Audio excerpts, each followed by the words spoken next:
All right, 5:30 having arrived, call the meeting to order. Stand and recite the Pledge of Allegiance. Pledge allegiance to the flag of the United States of America and to the republic for which it stands, one nation, under God, indivisible, with liberty and justice for all. First thing on our agenda is we'd like to honor an employee who has worked for us for 5 hard years in one of the toughest places that you can work for the town of Deerfield, down at the transfer station. Mr. Dennis Paradise. Just gonna fire people up. Feels like it. The transfer station. Thank you. We'd all like to thank you very much. And there's a little token of the town's appreciation. All right, thank you. Thank you, Dennis. Thank you, buddy. Thank you, sir. Thank you. You can say a few words if you'd like. Thank you, Dennis. See you Tuesday.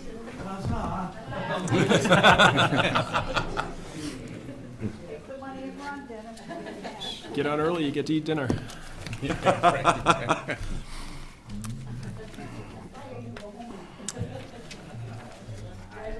All right. So we're going to move from the Selectmen's meeting to a Town of Deerfield public hearing. The Board of Selectmen will hold a public hearing in accordance with RSA 31:95-B on Monday, October 16, 2017 at 5:30 p.m. This hearing shall be held for the purpose of accepting public input regarding the acceptance of unanticipated donations of over $10,000 to the town of Deerfield for VZ Park. The hearing shall be held in the downstairs conference room of the George B. White Building, 8 Raymond Road, Deerfield, New Hampshire. And in this case, it's anonymous. Okay. A check for $10,000 from Nancy Brown McKinney and Herbert G. McKinney for the purpose of, they've donated $10,000 for the purpose of VZ Park, for whatever use I would say the commissioners of VZ Park would have for it. Right now, we're accepting public input on whether or not to accept the $10,000.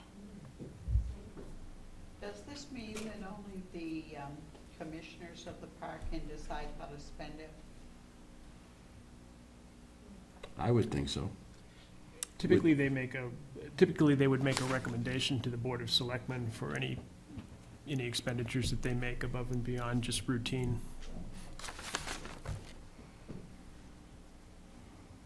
That makes sense. Any other public comment? I think it is wonderful that you did do that donation, and, certainly have to, give pause and give her thanks, because I think that's a wonderful suggestion. VZ Park has always been on the low end of the budget all the time, and it's really helped boost things up, I think, so that'll be wonderful. Yep. Well said. All right, if there's no other public comment, I'll close the public hearing, reconvene the selectmen's meeting, and ask for a motion to accept the $10,000 for VZ Park. So moved. Second? Moved and seconded. All those in favor say aye. Aye. Opposed? Once again, recess the selectmen's meeting and open a public hearing. The Board of Selectmen will hold a public hearing in accordance with RSA 31:95-B on Monday, October 16, 2017 at 5:30 p.m. This hearing shall be held for the purpose of accepting public input regarding the acceptance of unanticipated donations of over $10,000 to the town of Deerfield for the Hartford Brook Sports Field. The funds are from the Federal Land and Water Conservation Fund program.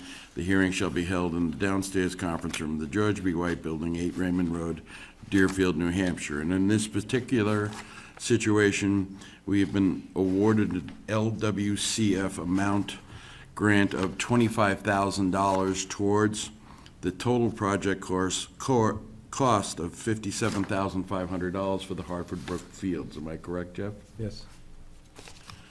Is there any public input on accepting this grant?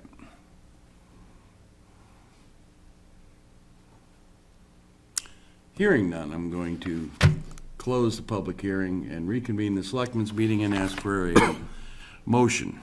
So moved. Second? The motion would be? Accept it. Thank you. Moved and seconded to accept the $25,000 grant of matching funds to which we have to spend money up to $57,500 in order to accept, correct?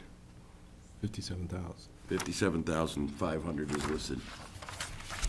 It was, excuse me, was some of that in, In-kind donation. yeah, a lot of that was in in-kind donation. In-kind. Type of thing. It's not a straight outlay of cash on our part. Right, correct. All those in favor say aye. Aye. Opposed? Very well. All right. Do we want to move up the fire department discussion since all three people are here, or do we want to take up the budget first? I'm comfortable moving up the fire department. Yeah. There, all three of them are here. Have supper. No sense in making everybody hungry. That's right.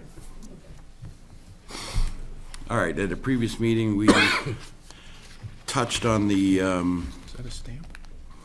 discussion, or the idea of whether or not we need to merge the fire department and rescue squad departments. It was requested that we have the three people most responsible here to talk to us about it. So we have the existing fire chief, the future fire chief, and the rescue squad director. We'll start, I guess, with the previous, the current fire chief. Is that okay? Or do we want to frame a question, or do we want, go ahead. Sure, I guess I would just throw out there that I'm generally in favor of a combination of the departments. I think it's a fairly standard protocol. Most of the rest of the state operates under that assumption.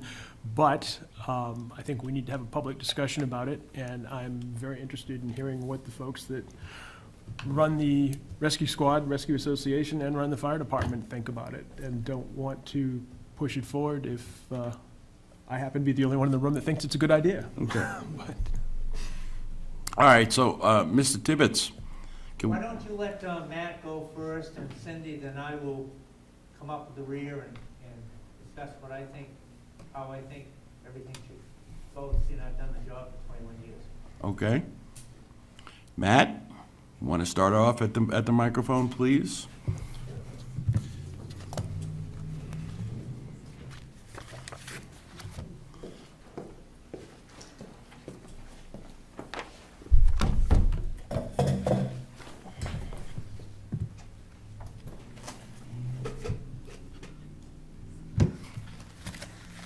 And I'm just going to say, Matt, you've included a bunch of information for us to peruse regarding your comments. Yes.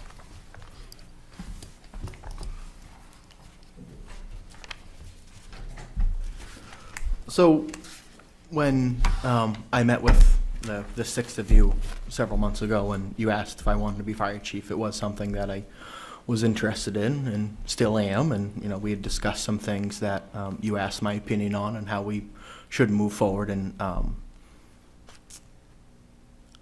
I feel the time's been coming, and I think this transition would be a good time to merge both departments as one. I think there'd be some growing pains. There's certainly going to be growing pains within the fire department moving forward. You know, nothing, let's say, is going to be the same as it was before. You know, quite frankly, as you know, everyone's aware, I won't be around as much, and there's going to be a need for more participation from the members, the officers, and I'm looking for certainly your support, which we've discussed with full-time staff. I believe there is a need. Part of the information that I put together, I guess I'll pre-qualify, it's not complete, I'm not done yet. Most of this information was put together by hand, reviewing information from Rockingham Dispatch with our call runs and our paper log system we have now. You know, part of the 2018 budget includes a records keeping software, if you will, so we can I guess, more easily track these things and produce this information a little easier and more frequently to see where we are and review. Matt, can I stop you and ask you to be just a little more specific? You're in favor of merging the two departments, Yes. but what time schedule are you looking at?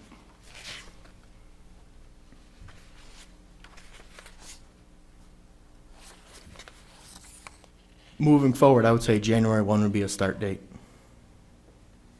Starting as one department from the first of the year when you start the job? Yes. Okay. Go ahead, I'm sorry for interrupting you. No, but I that's wanted to fine. get- Good. I- Good to hear. We gotta, as I go through this, it'd be good to, So, what I've been doing is trying to collect this data and see where we are with things, both fire and rescue, amount of calls, response to calls, and so forth. The first couple pages reflect the fire department. From 2014, 15, and 16, I have not been able to get through 17 yet. The criteria I was going by is, how many members we have going to calls. And then as a little side note, how many members who are going to be, I foresee, either active members next year or not. So the current chief and some officers who are, no longer going to be, I foresee, active members, or they've been, retired this year, I've marked them on this information as basically, they're not there in 2018, so I don't want to consider, okay, we have, there were 8 calls when only 3 people went to in 2014, and, a handful of them could have been the members who are not going to be there in 2018. Matt, another question. Yep. The average fire call in the town of Deerfield Yes. for the past year, would you say that there's 2 people in this room who've pretty much been to 95% of them? I would say without a doubt, Chief Tibbetts has been to the vast majority of the fire calls in this community. And then I would say Cindy has been to the vast majority of rescue calls in this community, Thank you. if that's what you're getting at. Mark's not here next year.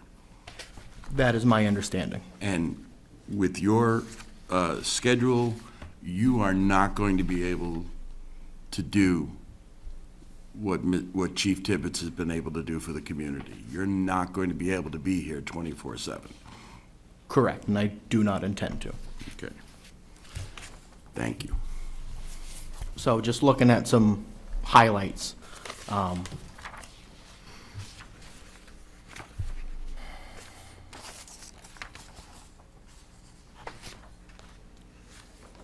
So on the first page, year 2015, there were approximately 84 calls.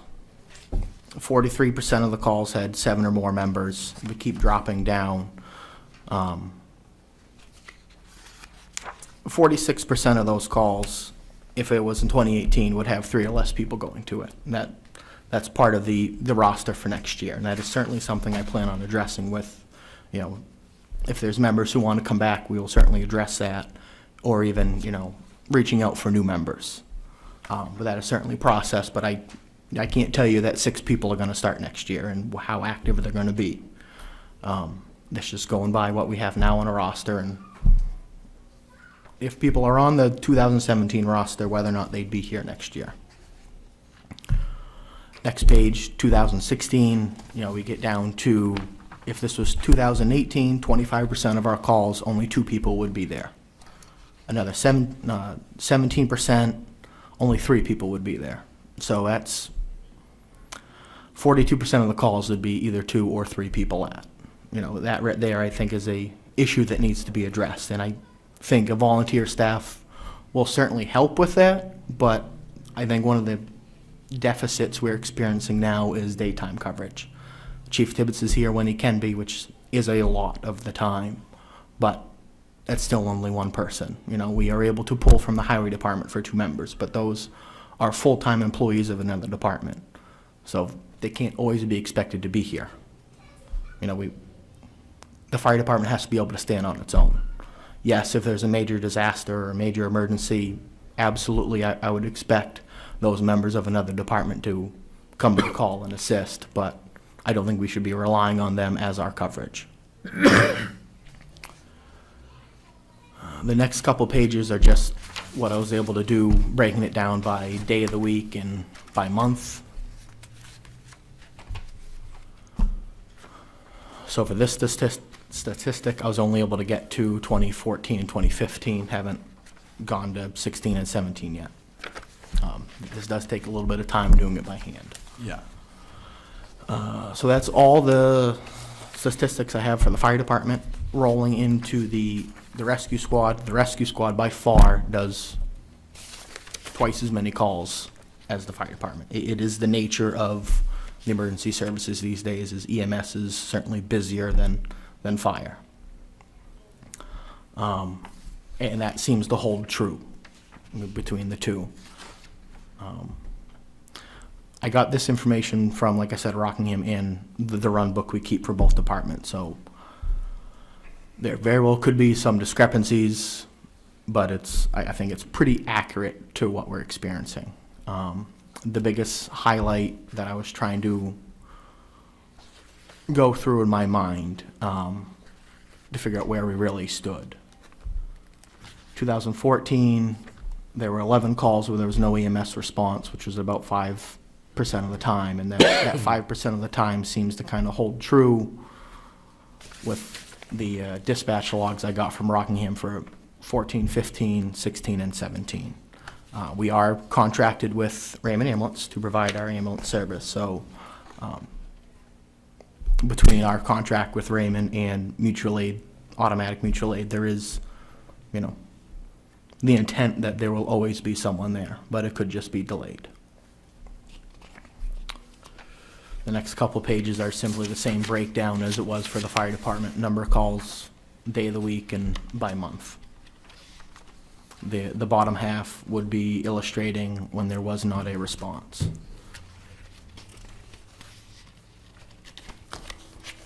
And that basically sums up the stats I've been able to gather so far for a review of both fire and EMS. The next few pages jump through the town of Deerfield's master plan. And according to the latest revised master plan, we're 7 years behind having 2 full-time firefighter EMTs. And also 2 years behind having a new station, but I know we're working on it.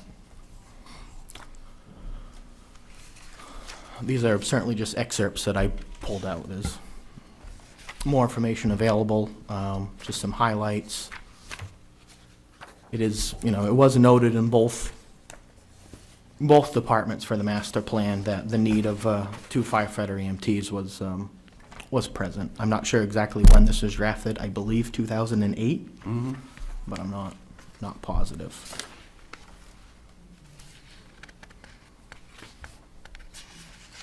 Now, once we get through the master plan, there's a document that I found online through Southern New Hampshire Planning, which illustrates about 79% of residents commute to another town for work. That does kind of, in my eyes, illustrate, what's been going on. From what I've gathered in the fire service, volunteers aren't around like they used to be. Deerfield doesn't have the business structure where a lot of people are working in town and able to leave their work, or just not readily available, I would say, during the day, which is what you find a lot of communities start with for their staffing needs, is during the day when there's calls, but not only calls, but administrative duties. The stats don't show all the inspections and all the time Chief Tibbetts spends administrating the department, doing safety inspections, boiler inspections, all these other duties that, we might, on an emergency standpoint, 118 calls, but, if you're doing 4 or 5 other things a week, if not more, that's a big burden on the fire department. And, my plan for next year is certainly reach out to whatever officers are willing and able to participate in, but that's only going to go so far. So after we get through the Southern New Hampshire planning information, This is some general information on NFPA 1720, which is the standard on volunteer departments. Highlighted a few things. It basically states that it's up to the authority having jurisdiction, which in this case would be the fire chief, about how to staff the department and minimum criteria for responding to calls and such. The biggest thing I was able to kind of highlight here is page 32 of this document. I think it's actually only page 3 that I put in here, but I highlighted a little staffing and response time, and this is what NFPA goes by. You know, we technically fall into a rural area, which is less than 500 people per square mile, which minimum staff would be 6. I highlighted remote area, which travel distance equal to or above 8 minutes, which is typical for Deerfield with the size. That's a minimum staffing of 4, which ties right back to the stats for the fire department at the beginning of where I was going with the only 3 people around, only 2 people around, only 4. You know, that we're not going to be meeting the goals of NFPA 1720. And granted, you know, NFPA is a unfunded mandate, but it's the standard you're held to if anything happens, and certainly the standard we should be trying to achieve. You know, God forbid some catastrophe happen, or, you know, there's a fire and no one's around, but 4 people aren't going to put out the fire. You have mutual aid for a reason, but mutual aid's only available when they're available. You know, the majority of surrounding towns around us have daytime coverage. I would think for the same reason why I'm asking for it, lack of availability. So if there are 2 people who are around during the day are on another call, are we going to be getting that staffing from them to assist us? You know, to an extent, you know, we need to be able to stand on our own 2 feet and provide our initial response. But even, you know, with the whole mutual aid, it's give and take. Be able to respond to their community and assist as we would expect them to.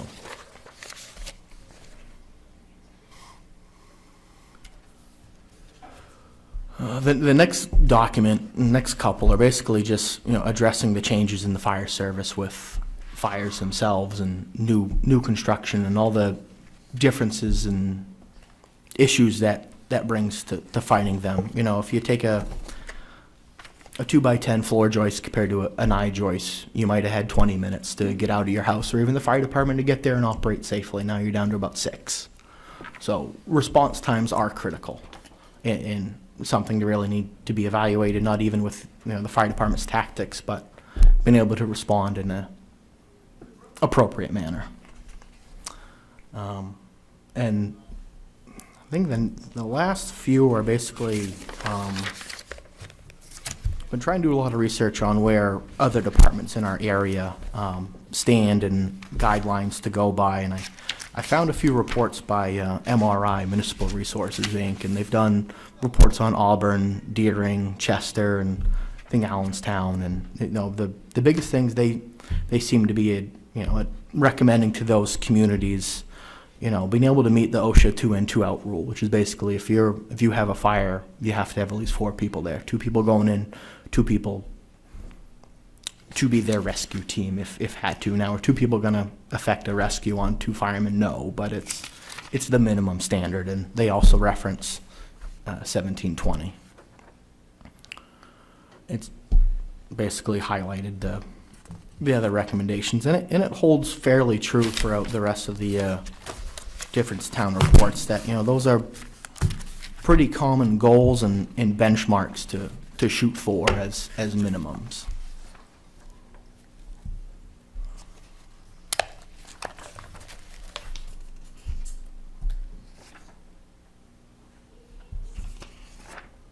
And I think you guys should have a couple more pieces of paper, which are basically, I reached out to a few departments around us that currently are non-transporting and have daytime coverage.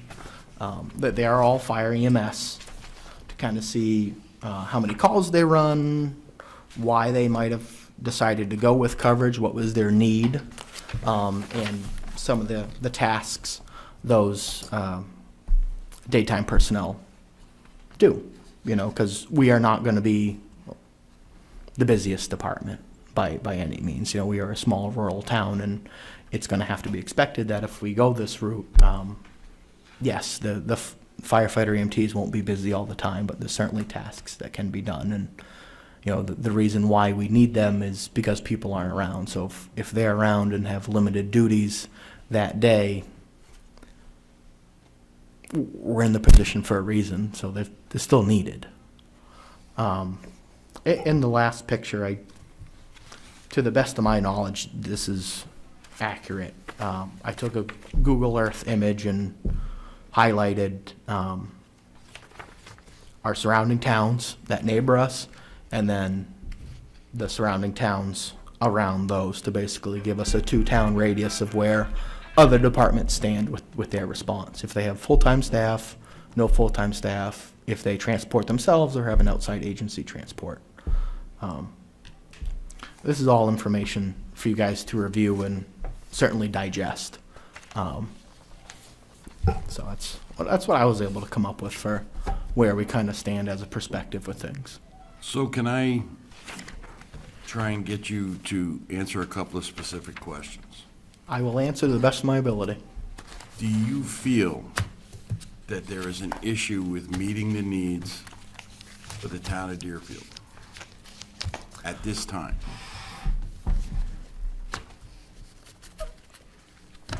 I am fairly confident that 2018, if things aren't addressed, certainly fire calls will go unanswered. What would you recommend the Board of Selectmen do immediately to work to solve that problem?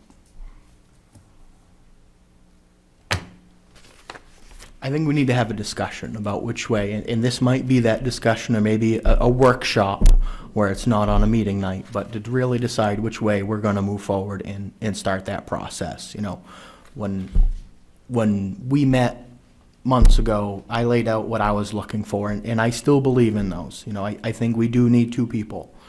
I would like to see them on offsetting shifts, so we have more coverage, and start going down that track. I don't think certainly if we want to meet anything by January of 2018, we really need to start doing it now.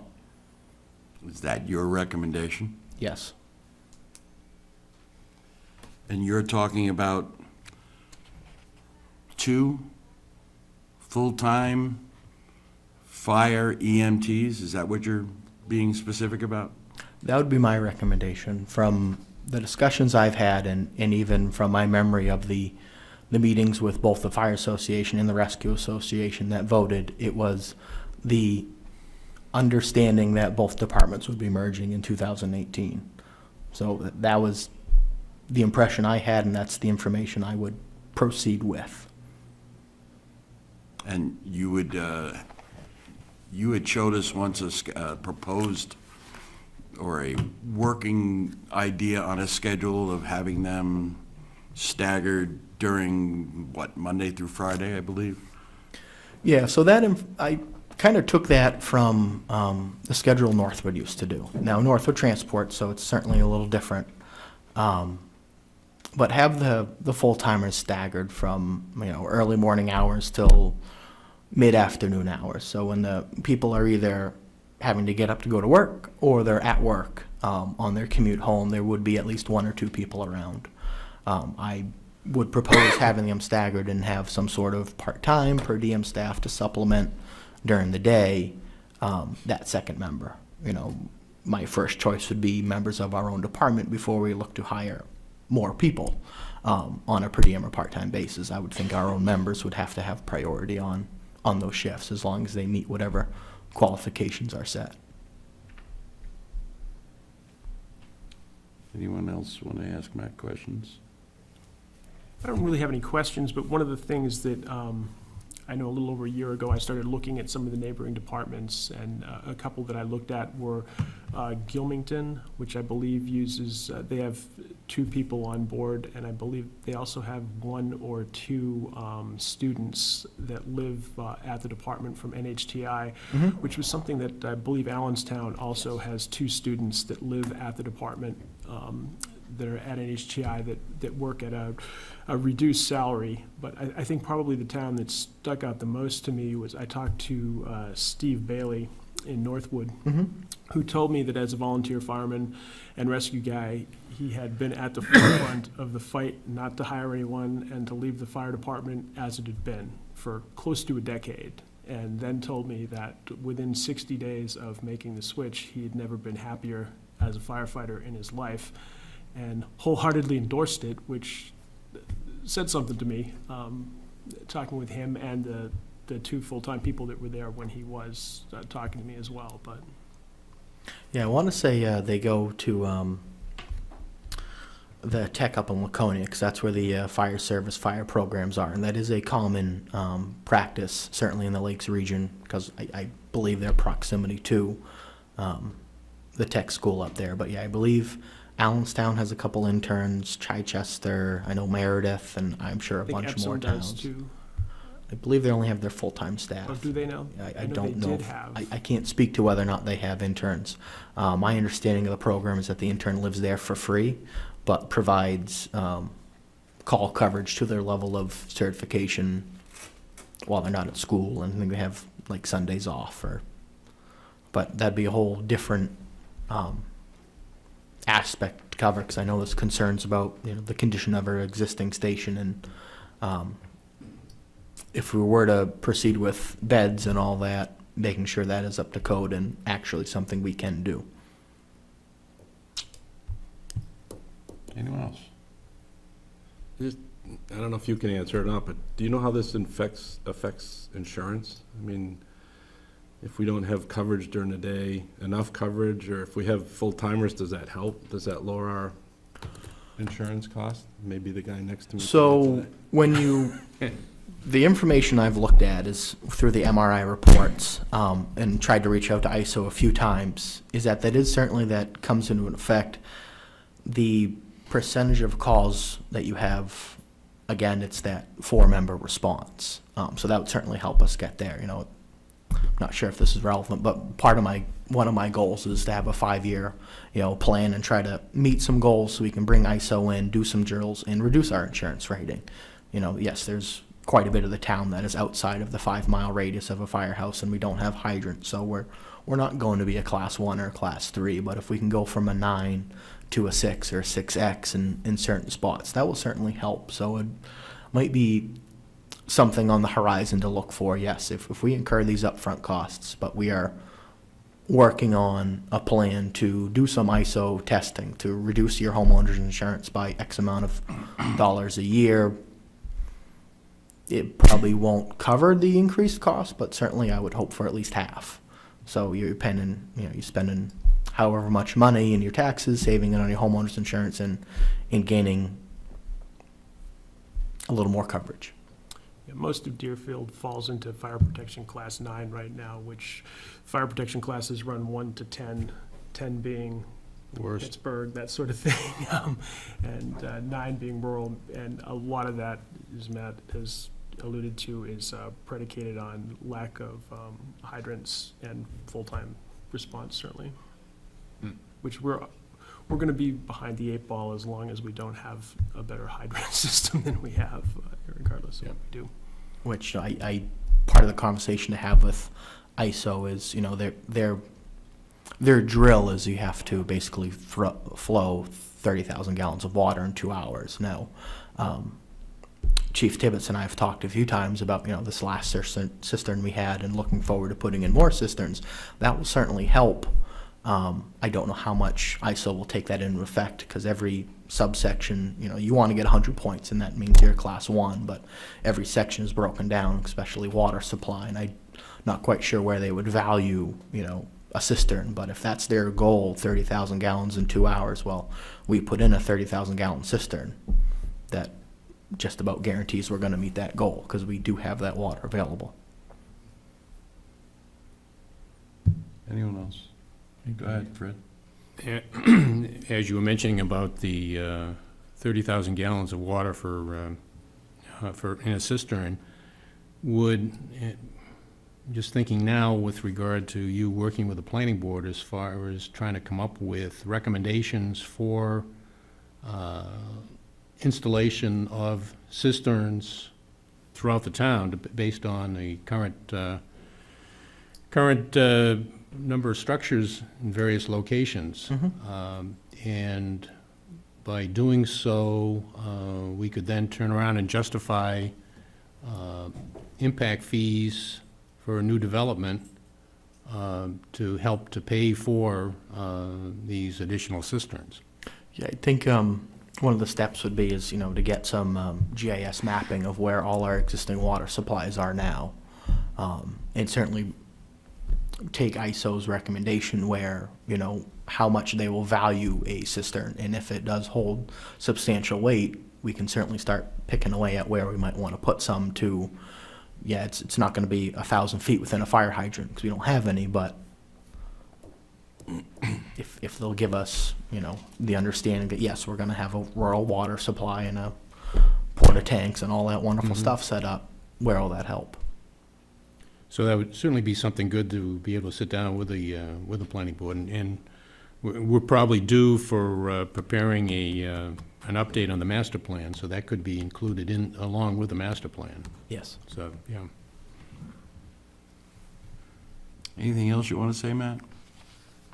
I think that basically covers it. I think I probably got a little off topic, but Would I be correct in saying that two of your recommendations would be, number one, merge the fire and rescue departments for January 1st, and that we need to hire 2 employees, preferably fire EMTs, full-time, also for 2018? I would like to see both departments merge, and I would like to see some sort of staffing next year. Like I said, looking at this information, yes. I certainly hope and look forward to new people coming on the department and some people coming back, but to what extent, I'm not sure, and certainly there's a lag time of certainly new people becoming certified and comfortable and able to fulfill their firefighting duties, so we're certainly going to have a deficit. All right. Anyone with any further questions for Matt? I'd So- like to hear Cindy and then maybe come back to Matt. Yeah, I Okay. want to thank Matt for putting all this Yes. information together. It's going to take a little while to go read through it, but certainly was a lot of effort on your behalf to assemble all this stuff. Yeah, So certainly digest it, because it's more than just a perusing. All right. Thank you, Matt. Yep. Cindy?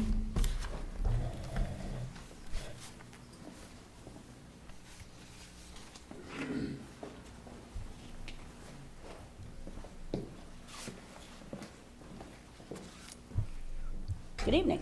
Hi. Good evening. I didn't realize this was a push for a full-time fire department, but okay. I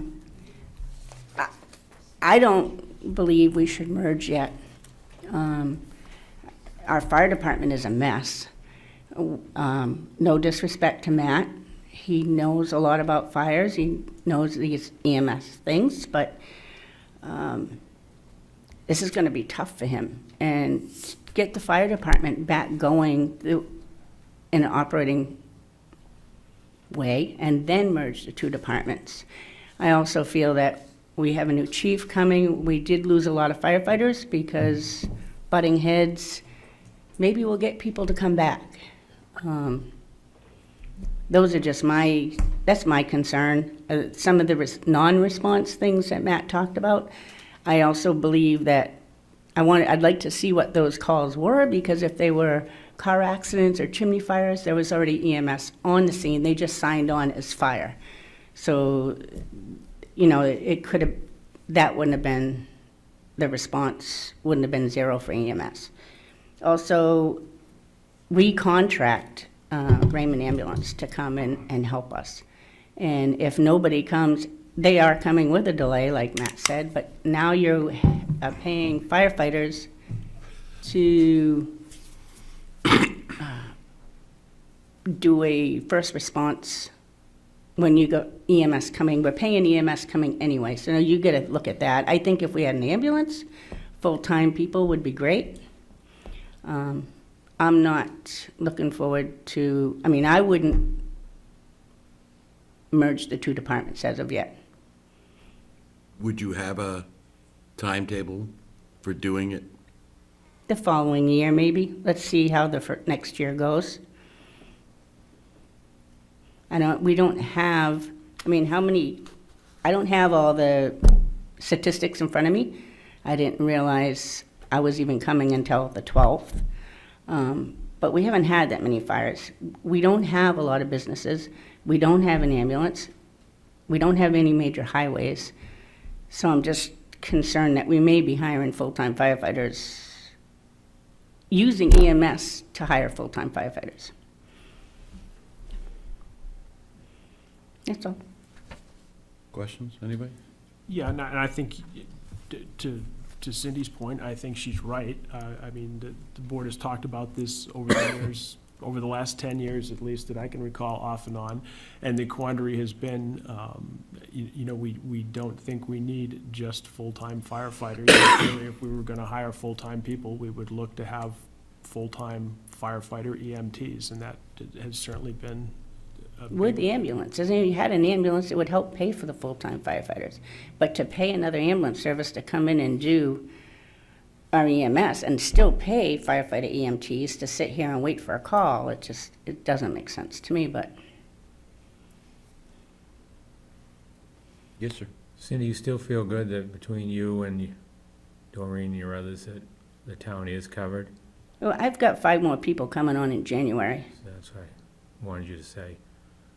Are those folks certified, ready They to go? will be. or- They're in classes right now, which I asked the board for that permission last spring. Yeah? I remember. Will any of those also join as firefighters, or are they strictly E EMS? No, strictly E EMS. Anything else for Cindy? All right, at the moment. Anything else you want to tell us, Cindy?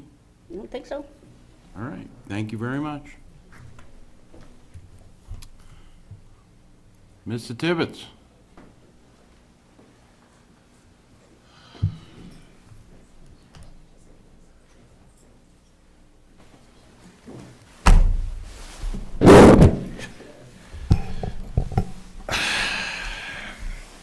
As everybody knows, I've done this job for 21 years.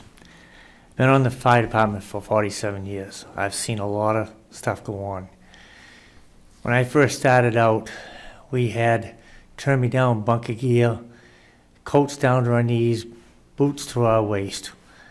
A lot of things have changed over the years. Deerfield Fire Department has come a long ways.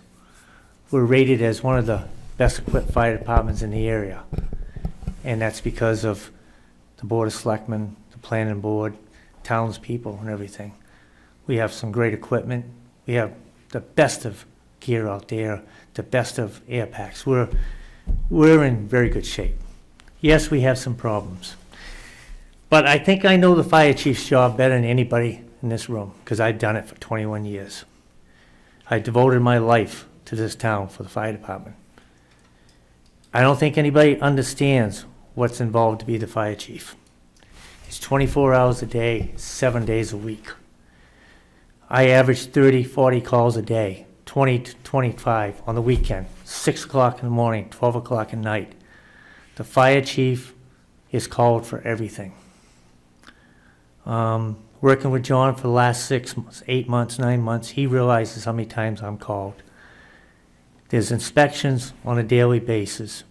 There are people call for smoke detectors. They call to come check this out. Just alone today, Rick Pelletier and I did 2 calls. I did another call, plus we have a fire call.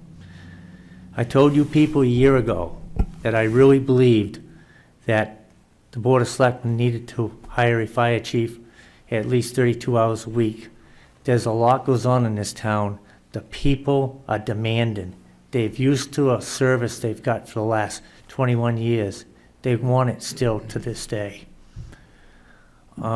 Yes, we need to merge down the road. We need to hire full-time people. But I think the best thing to do is, I believe, is, nothing against Matt, is to hire a part-time fire chief, and then hire a full-time after that. So the fire chief can be around the town, so he can control his personnel. I've talked to many fire chiefs. I really believe that if you hire full-time personnel and the chief is not available or an officer around to watch these people, they start to undermine him. And that's, once they start to undermine him, it goes a long ways. The people call their business, the builders, when they want an inspection, they don't want to wait 2 days or 3 days. They want it then. The law reads when a propane company sets a tank, I have to go inspect it before they can bury it. If they can't bury it for 2 days or 3 days, then they can't move on to keep the project going. If they need to have it checked, pressure tests, when they put the piping all in it, I have to go over there and check the pressure and make sure it's no leaks. The propane company will not come in and hook up the propane till I do that and tag it. So it's every day. There's a lot of building going on in this town. It's 2 or 3, 4, 5, 6 times a week I'm getting called for that. Believe it or not, this is a small town, but there's a lot of action in this town. There's just so many things you people need to look at down the road to make sure the town is covered in all angles. Fires, but also make sure that we're out there making sure the builders are doing the right job, make sure everything's safe. So there's a lot to look at as a fire chief. And then we also got to look at down the road. We've been trying to get a building here for 21 years. I started the first time I became fire chief. To put full-time people in that station, especially upstairs, if they're going to sleep there, remember, you're going to have to put a ventilation system in that building. You have apparatus over a second floor. You also got to have a fire rated between the first and second floor before people can sleep up there. You got to have a fireproof wall where it goes upstairs with a fireproof door. You also got to look at maybe changing alarm systems, voice activation. Also, you might have to get a third-party engineer in there. We're right on the borderline of making sure we might have to sprinkle that building. I made the Cornerstone Place sprinkler. Deerfield Business Center with the kindergarten upstairs have to be sprinkled. The veterinarian clinic is sprinkled because they have a room upstairs. So there's many things we have to look at down the road to make sure we're doing everything right. I'm just bringing this all out as your current fire chief, You needed to. because I've loved this town for all my life, and I want to make sure that I do the right things before I leave. So would it be your recommendation to merge the two departments for the first of the year, or not? With me leaving, if I leave, there isn't going to be personnel around during the day to cover calls. Calls come 24 hours a day. Matt has a business to run. I understand that very heartily. He's a good man. And the town has to be covered. But there's all kinds of things you're going to look at. If you hire 2 full-time people and Matt is not available to be fire chief during the day, who's going to take care of the ongoing inspections? Who is qualified to do it? There's a lot of things to look at. And also nobody's talked about is to hire full-time people. You have to go through the state. The people have to be on the state list. They have to have CPAT. They have to have Fire 1, Fire 2. They have to have EMT. They have to take testing. It takes 3 to 4 months to hire a full-time firefighter, just like it does a full-time police officer. There's certain things they have to be qualified and certified to become full-time, to be on the state retirement. So that, you have to look at that too. I'm just throwing this all out because you need to know. To the question. I just think we need another meeting. I think we need a workshop to talk like my assistant chief talked about, Cindy. There's a lot of things that have to be discussed that hasn't been discussed up to now. And we have to cover all the bases. Well, we hadn't even begun to get town input. That's correct. I'm just throwing this all out tonight, 'cause I want you people to know the truth. I have nothing to lie about. Good. Yeah, well, I think that was the purpose of us bringing it up. People have been snippeting here, snippeting there, hinting about what we might want to do, and we clearly need to start talking about it in a public format. And this is the instigation of talking about it in a public format. But I think back to your original question, would you recommend combining the fire and rescue or not? Well, he said he did, I just wonder what I- time frame.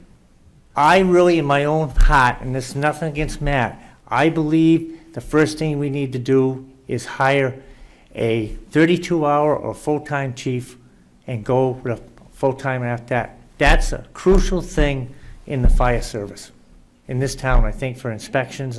Unless Matt can figure a way to do it, other than that, hire a inspector or whatever, but it doesn't, it's a lot to every day in this town. Somebody's got to do the inspections. Right. Somebody's got to answer the calls, that knows the fire alarms, knows the systems, knows a lot to it. It takes a new person coming in a long time to learn everything. And I'm not perfect, but I know a lot I've learned over the years. So, still any recommendation on time frame? What's that? Any recommendation on time frame for a merge? I mean, you said you were in favor of it, but I would say, once you get the basics started, sometime in 2018, but you need to figure out what you're gonna do first and how you're gonna attack the whole thing and come up with a plan.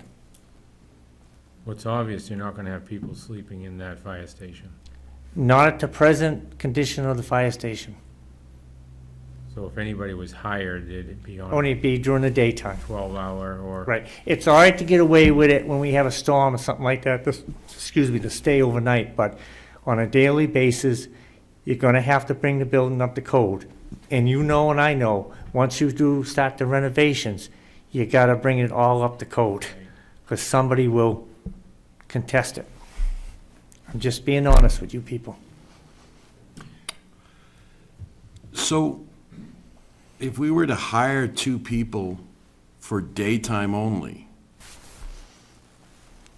is that what you're talking about? We need to upgrade the building because of... If you was gonna hire people overnight shifts, Right. you cannot do that if at the current fire station unless you bring it up to code. Okay, but if we were to do what Matt brought up, daytime, That's correct, split you can shifts? do that. Okay. I'm just throwing this all out so you know, you got a good picture of the whole thing when you're making decisions. So why would we hire somebody and pay them to sleep if we're that shorthanded? I'm just saying, What else they could be doing? eventually, you're gonna have to go to rotating shifts or whatever at nighttime if you don't have the Right, coverage. down You the can't road. do it with the current station. But talking about it, at least what I heard Matt saying, is daytime coverage with staggered shifts, no overnights or something like that, that I recall at least 3 or 4 times you telling us the time was coming over the I past 10 did tell you years. that. That's correct. And it looks like next year, we're gonna lose someone who responds to 99% of the phone, of the calls for both rescue and fire, and that would be you. For fire. I assist the rescue when they need it, but that's correct. But if there's a rescue squad call, you're there. If they need assistance, for So- lifting. 2018, we lose that. That's Because you're correct. gonna retire. That's correct. Okay. Yes, sir.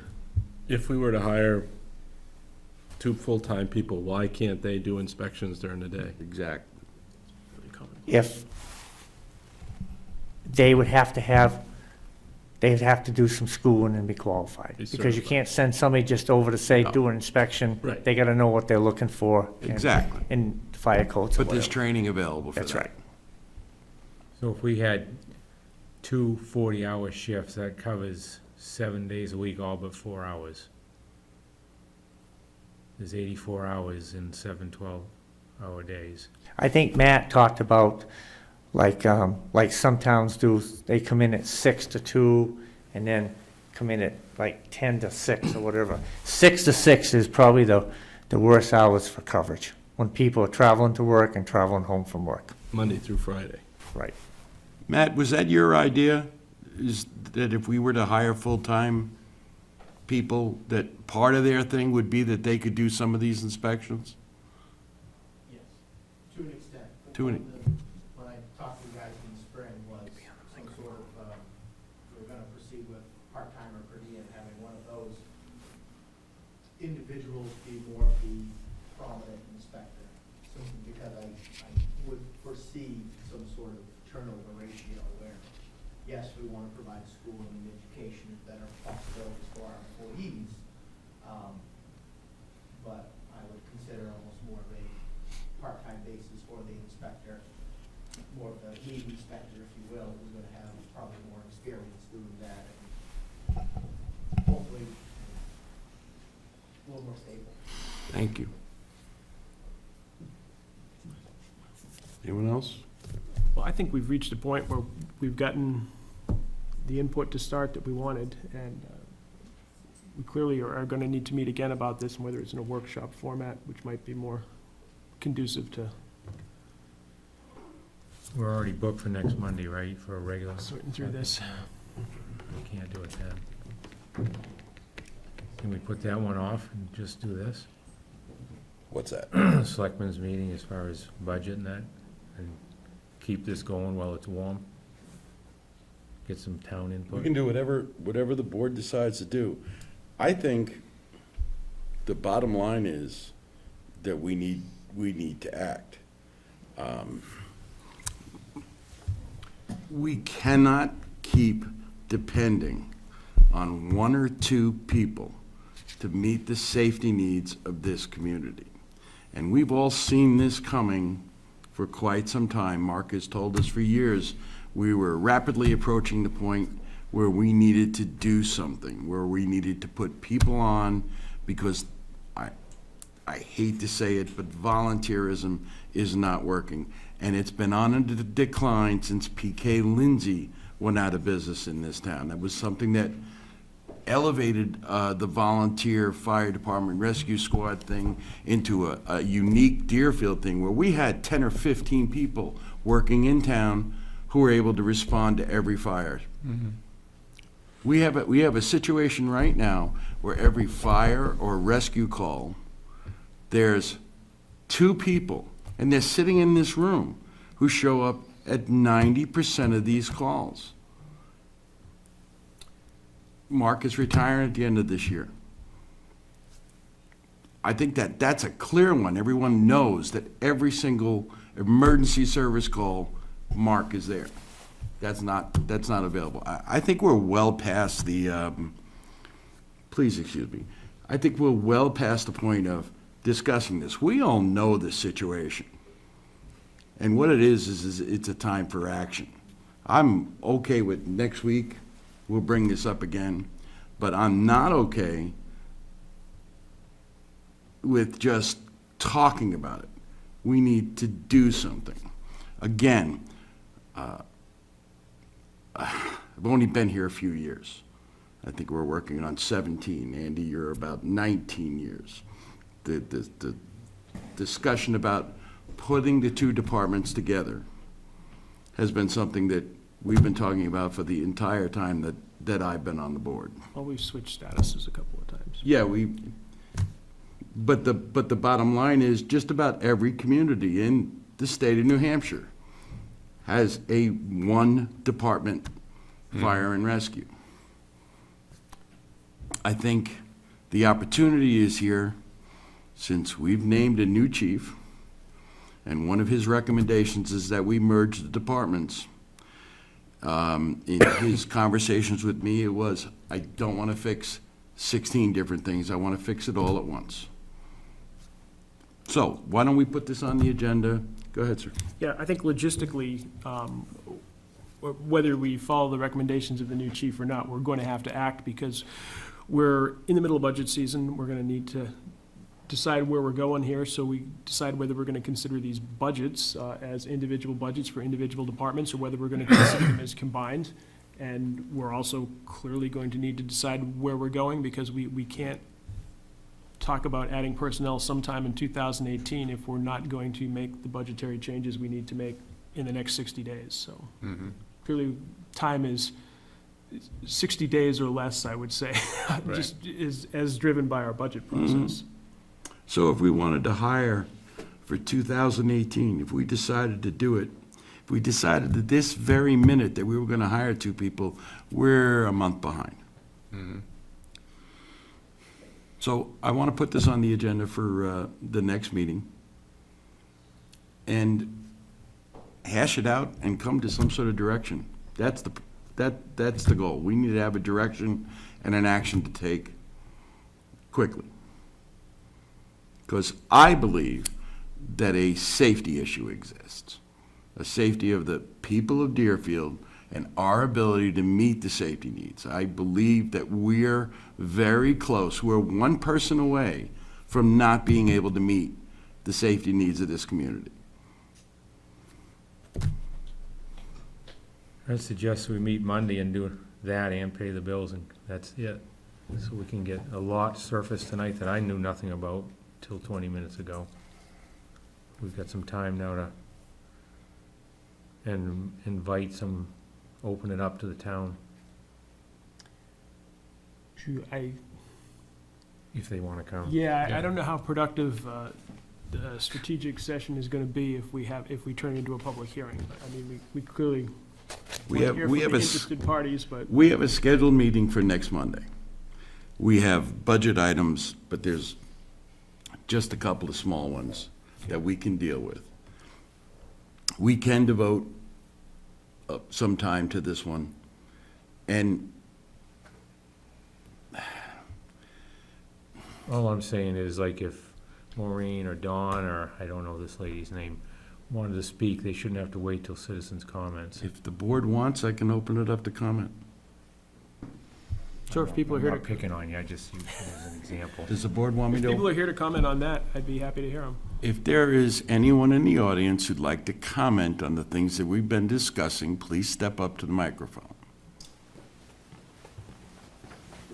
Hello. Hi. There's just a couple of things that I would like to throw in. Could we get your name just on the Sure, microphone? Denise Gregg, Thank you, Denny. resident, town employee.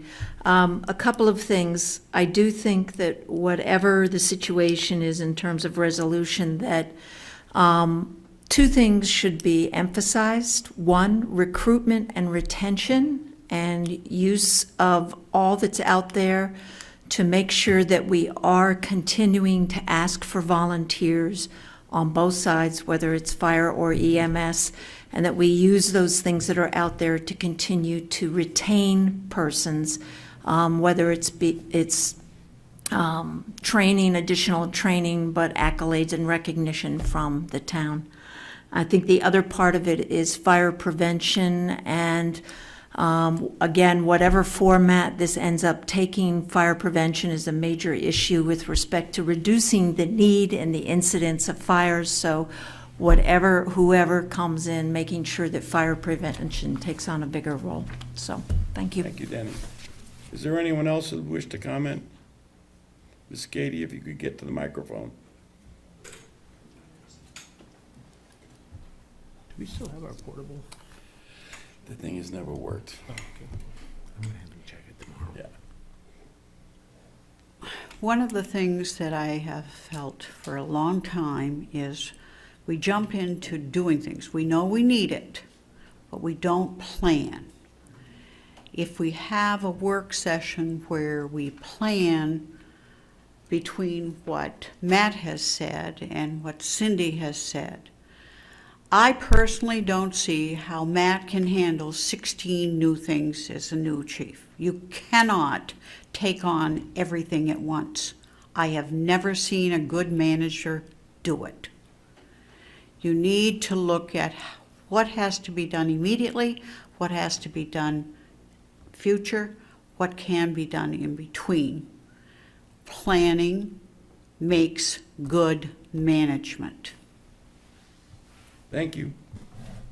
Anyone else? All right, so we want to put this on the agenda for next week You bet. and try and keep as much as we can off the agenda for next week. All right. Budget review. So to wrap that up, we're requesting the three that spoke tonight be here next Monday.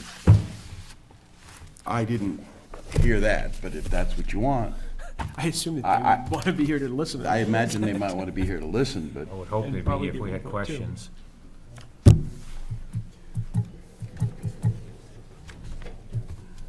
yeah, we could do that. Just a point of information, Fred, last week we talked about the Eversource bond. Yes. And we didn't know where it was. You're now in possession of a copy of it? Yes, I am. I have And it right all is here. in order?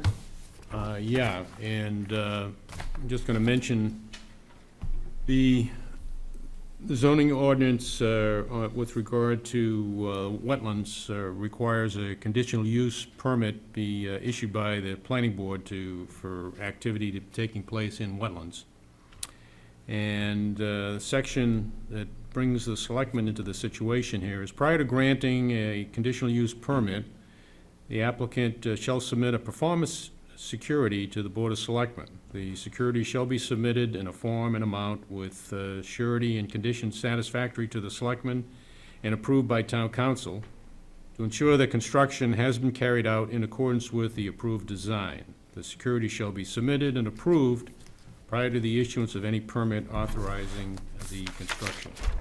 So basically, it would require a vote by the board to approve the surety, and then the planning board can issue the conditional use permit to Eversource to proceed with the work. And just to recap, we've got, the planning board had identified a bond amount of $20,000, and the intent there is to hold this bond to make sure that the restoration work that Eversource does is adequate and brings conditions back to where they are right now. It's not a situation where the town is gonna be getting $20,000. It's just to make sure that Eversource does the work they're supposed to do, and once they do, then we would release this bond, and they would be complete. So would you be willing to make a motion for the board to approve the bond so that the planning board can issue the permit? Yes, I'll make a motion to approve the Eversource bond in the amount of $20,000 for restoration of wetlands disturbed during construction. Second. Any further discussion? All those in favor say aye. Aye. Opposed? Fred, thanks for bringing that forward to us. Okay, thank you. All right. I'm going to move on to the budget review and information tech on page 6. Information technology, which has a budget, a proposed 2018 budget of $57,389, which is up from $55,974. Questions?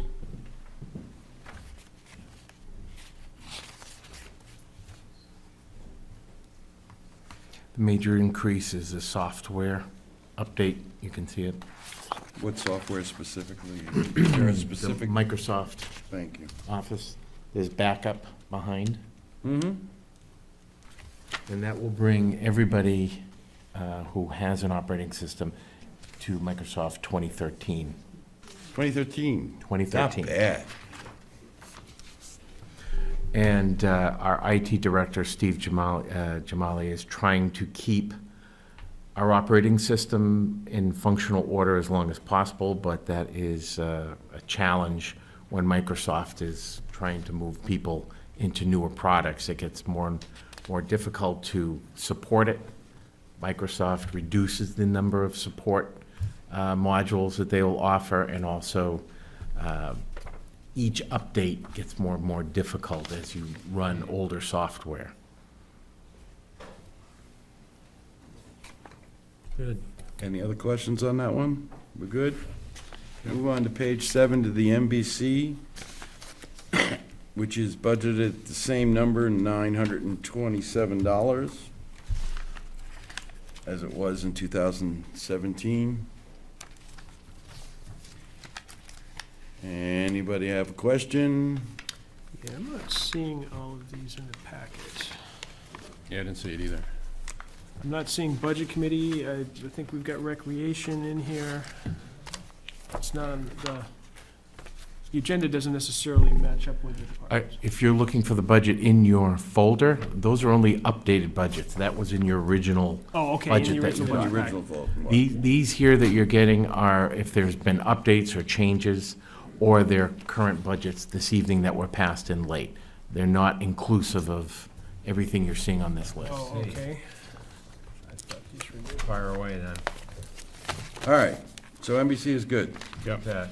Okay, moving on to Town Clerk Tax Collector, page 3. We have the deputy And we town have the clerk. Deputy Town Clerk Tax Collector here if we need any questions answered. The budget is showing for 2018 at $123,121.53. I see that as an increase of just under $5,000 from $118,061 for 2017. And the biggest increase is town clerk equipment. I'm looking and I see that 7 vendors. town clerk equipment 740. Postage is up here. Postage, yeah. That's worse. I'm sorry. Yeah. Why would It's that up be by $3,300. 54% right there? Where's that postage? Yes, that's the hit. And then the 1,900 under equipment. Well, they're talking about expenses incurred, they're talking about credit card readers and printers for processing motor vehicles ×2 on the equipment That's a good deal. and postage.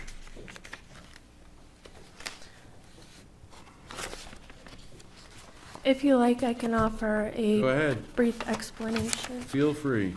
The 2018 proposed budget is up for basically 3 reasons. The first reason, we put $1,900 in for credit card machines and credit card printers. We also added money for the yearly maintenance and PCI compliance to have the credit card machines. And then we also added over $3,000 under the postage line for a tax bill mailing service. So that would be a company that would essentially stuff and post and mail our tax bills, which has become the norm in the industry. How does that happen now? Currently, the town clerk tax collector's office,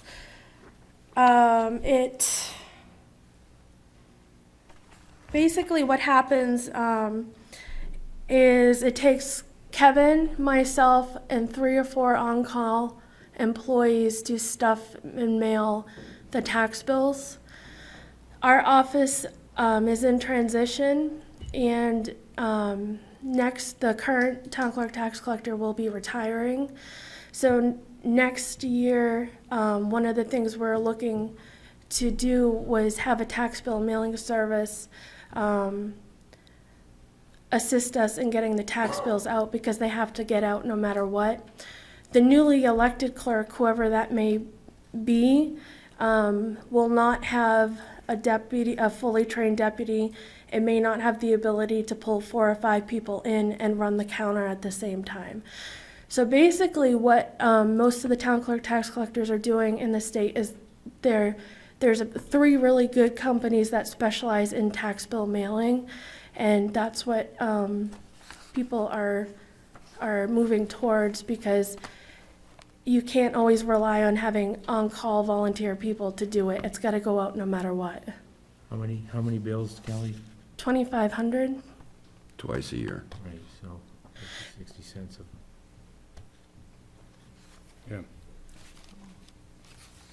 And you're basically saying that it takes the town clerk, the deputy, and 3 or 4 volunteer individuals to come in and stuff the envelopes and get them out. Yes. If it costs about $1,400 per bill with postage and on-call employees, not including me and Kevin's salary or income. And for our tax service, it costs about $1,690. So it's almost like $300 more to have a tax bill service, a mailing service do this, but that's not counting our pay, Kevin's salary and my income.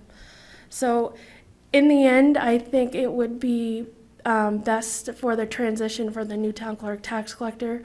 I think it would be unrealistic for that person who's new to the position, who doesn't know everyone and doesn't have a trained personnel to be able to run the counter and get those stuffed. I think that it would be best for the town to know that the tax bills are all set and that they're mailed on time.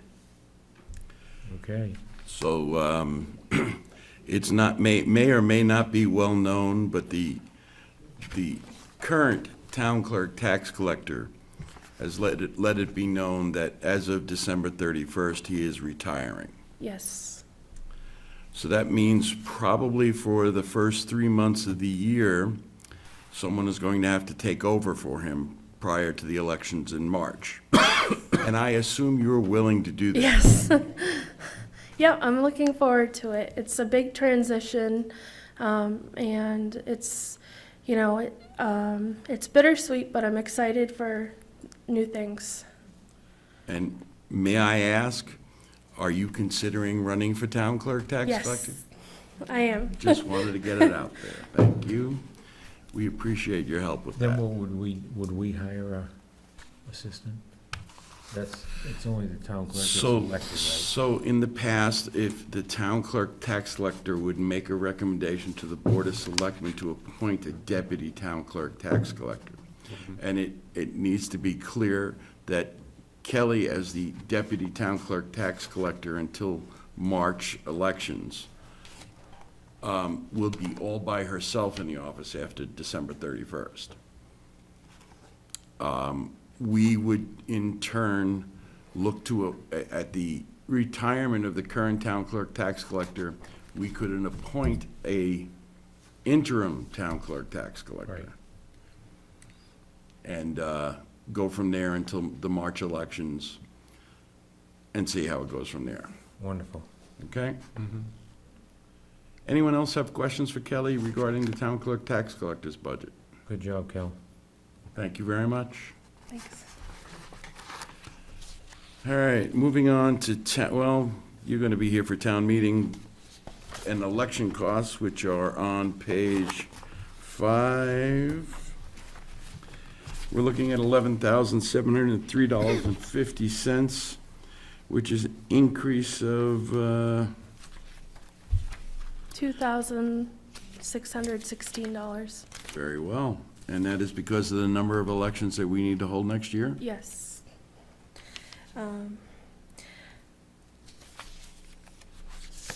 In 2018, we're going to have 4 elections. We're going to have 1 deliberative session, the town school election in March, the state primary in September, and the general election in November. So all the increases that you see are directly related to that. Makes sense to me. Any questions? So tracking that, we're about equal to what occurred in 2016, which Exactly. would make sense. Any questions? Good. Thank you, Kelly. You're welcome, thank you. All right, we're going to move on to Denny, Denny. get the next three. Denny, welfare and agencies in health and social. So welfare is on She's page, emergency management too, isn't she? she's also emergency management, yes, you're right.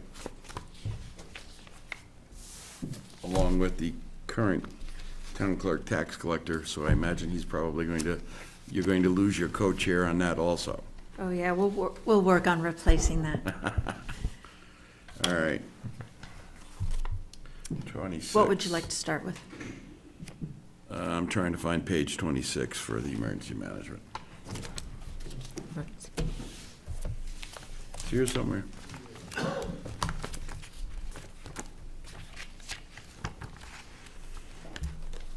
Go ahead and, So for emergency management, there is basically no change. We just have a little extra bump in the maintenance for the overall anticipated maintenance expenses for the generator over at DCS. And again, that is related to the use of the school as a shelter site.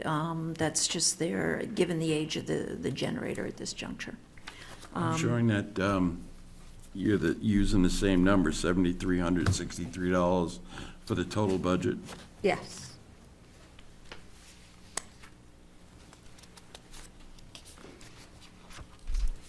Is there anything that emergency management thinks that may come up in the next couple of years of equipment or things that need to be done that we're not doing right now? Any new?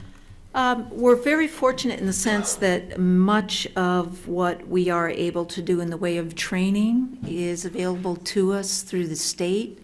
The other thing that is available to us is that we have an opportunity to receive grants. So we have not applied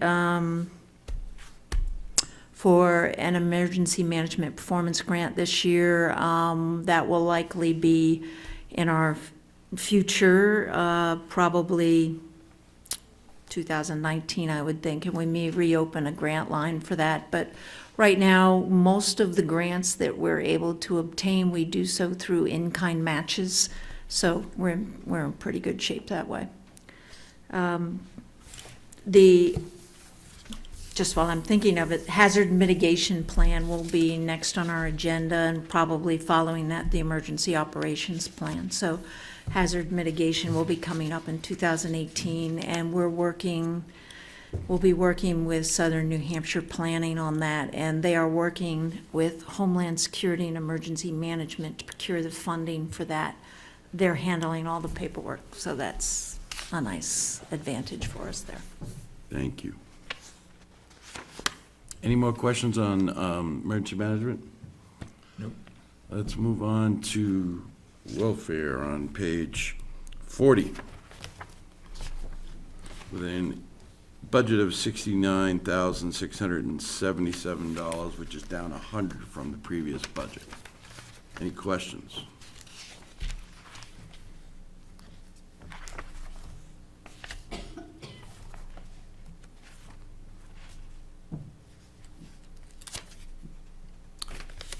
Is what it is. It is what it is. Okay. Thank you. Moving on to agencies, health and social. There's been no changes here with respect to the appropriations for the social agencies. Again, these reflect, I think, a fairly balanced approach to assisting with children's services, family services, and then elderly services. So it's pretty much the same breakout that we've had for the last few years. And some of the organizations are asking for more money. We've pretty much remained where we are, but that's kind of where we are. So that would be $29,036. Correct. As it was last year. Correct. Good job.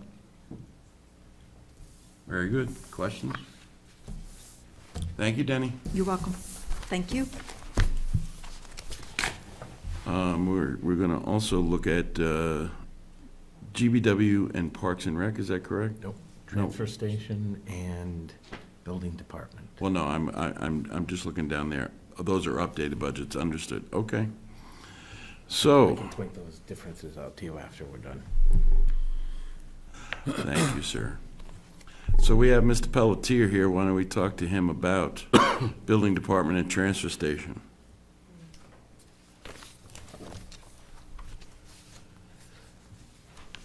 Building department on page 24. Hi, Rick. Hello?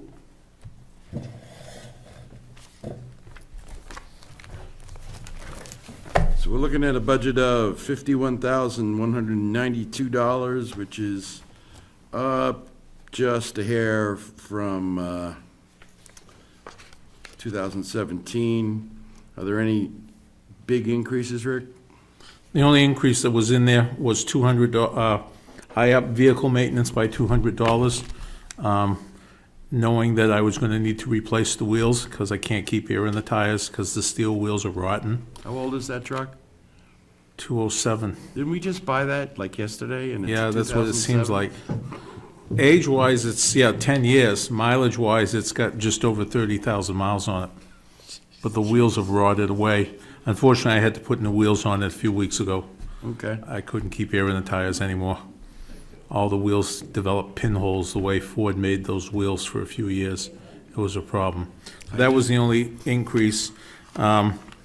Obviously, the vehicle is getting older, it probably needs a little bit, will probably require a little bit more maintenance, probably should have transmission fluids changed and so forth this year, and a couple of other things. What's the status of building in the town of Deerfield? Jeff White's all built out. And that's gonna be about another 20 families. Wow. He's starting the one on Middle Road, which is 8 more lots, has already applied for a building permit. Brown's and Mill has added 3 more lots, which was just sold, actually 4 lots, which was just sold. They anticipate starting to build very shortly. I've got another 4-lot subdivision that I just did the other day that's coming in. They anticipate breaking ground before winter. I have a few scattered single building permits here, there, and everywheres.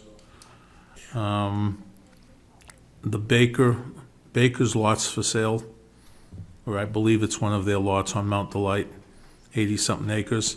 I don't expect that's gonna sit very long, which will probably be a next summer issue as well.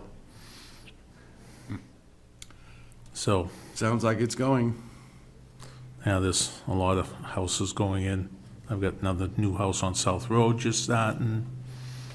I've got one on Daniel Way that should be starting shortly. So they just keep coming. Okay. Questions for the building Something inspector? different than 3 years ago, huh, Rick? Yeah, it's about this, basically where it's at. Again, we had that 2 or 3 year lag, but it's right back up there. It's gonna go at least another year, I would think. Yeah. I'd say another year, but prices are starting to escalate, so I think the market will drown itself out before people are gonna start competing for homes. Questions for the building inspector? Thank you. Budget? No? All right, move on to, I'm sorry, transfer station, page 35.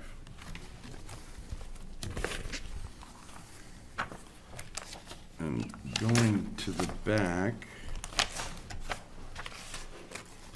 So a total budget of $251,601, which is up from 235,101. What's the highlights, Rick?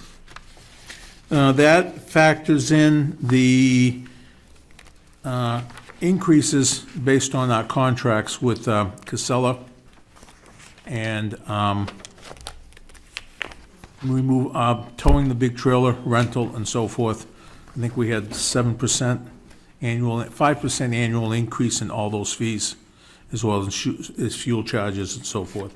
And I believe I added a little bit of tonnage.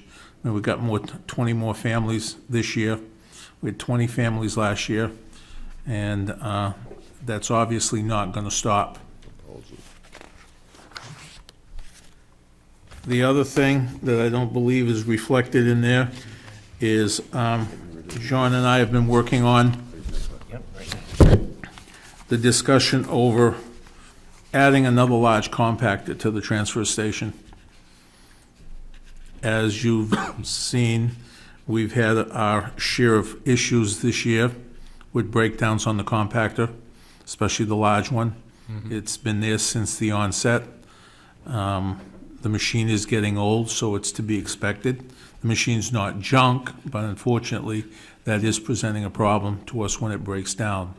We have limited overflow capacity, and our biggest problem with overflow capacity is that we can't get Casella to pull these containers on a day's notice. They like 2 to 3 days' notice, so obviously they can plan their workload because they only have limited number of drivers and availability. So one of the things I'm proposing, and this is a multi-year plan, I'm looking at adding a new compactor next year, a large compactor, 6-yard compactor with a chute similar to what we have on the current compactor. But I'm also looking down the road to do away with the trailer as well. Some numbers. Currently for the trailer, the 100-yard, currently for hauling fees alone, we're gonna be on line for about $83,000 this year. That's what it costs us to just move trash from the dump to someone else's facility. You're not just talking about the big Casella trailer, you're That's talking about every- moving everything. Moving all trash is $83,000, give or take a few hundred. I rounded off these numbers.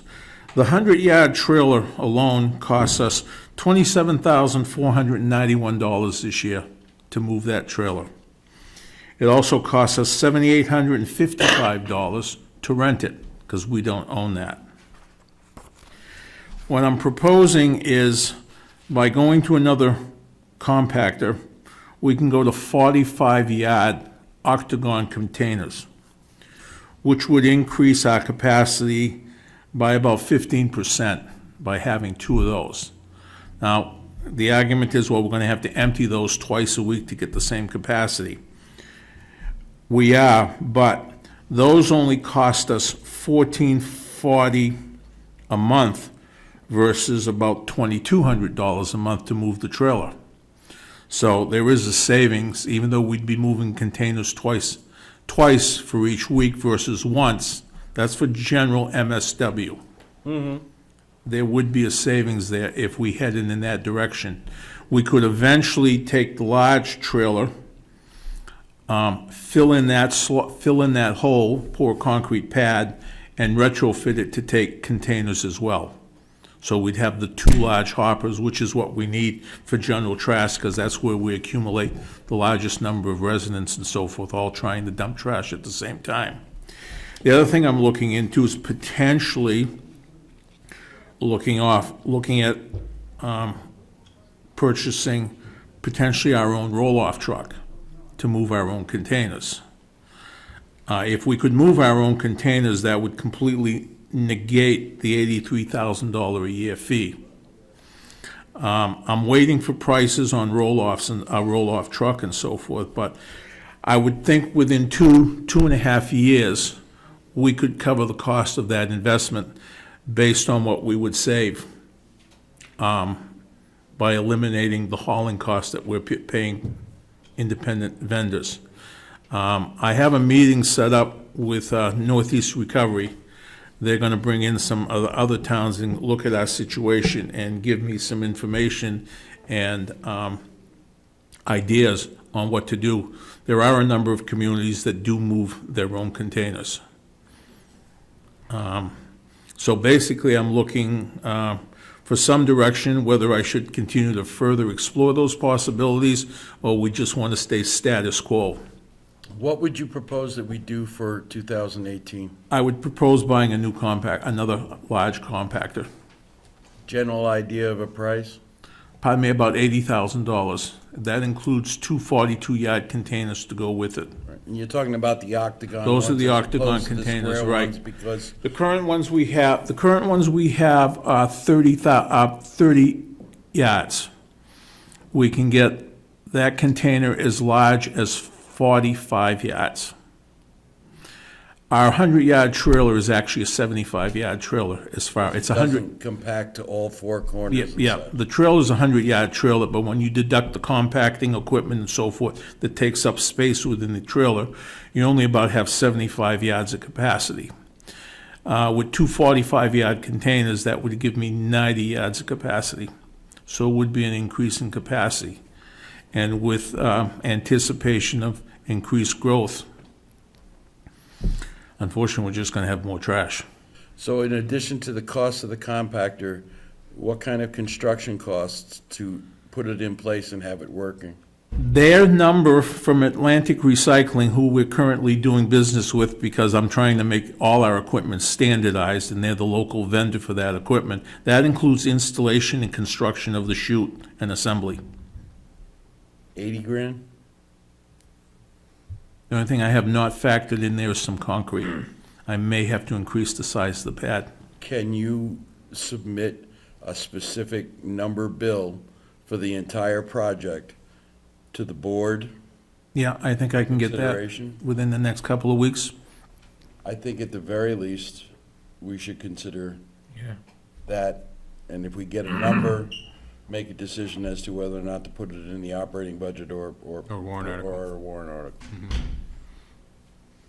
And then, should we recommend to the transfer station supervisor that he continue with his idea of working towards getting a roll-off of our own? And, because I'm gonna say 75 grand buys us a roll-off truck. Anyone down at the transfer station have a CDL? We have one gentleman currently that does have one. I've seen a number of towns, like Bedford runs, the big Casella trailer we have, Bedford runs their own. But I think with a minimum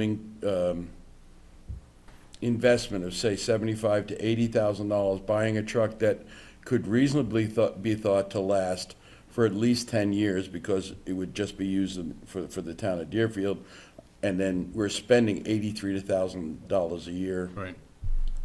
So can we recommend to the transfer station supervisor that he continue with the thoughts and plan towards, as you mentioned, a 2.5-year Yeah, plan? that's what I'm thinking, because we are also under contract with Casella, so we have a few more years to go on that. And John and I have discussed it, but at this point, we're not sure if we could get out of it, so that's why it's kind of more of a long-range plan It makes sense to move forward. Yes, sir. and know where we're going, or at least have a plan as to where we're going, and not discussing it last minute when we're behind the 8 ball. Questions? More questions for Rick? Good job. Good job, sir, thank you. All right, thank you.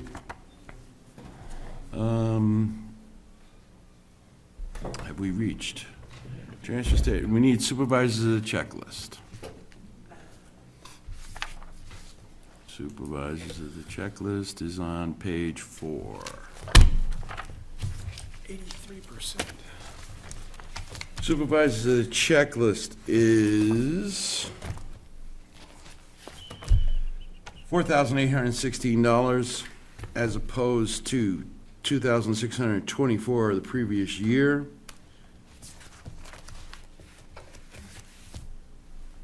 Just looking.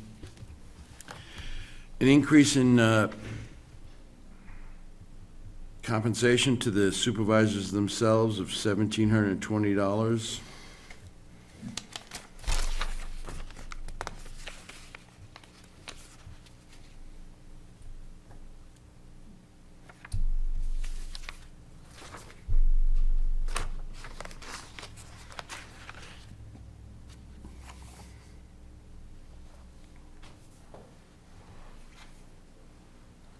Increase in postage.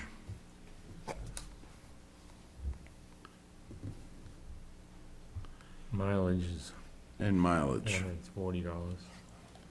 Mileage is up $446.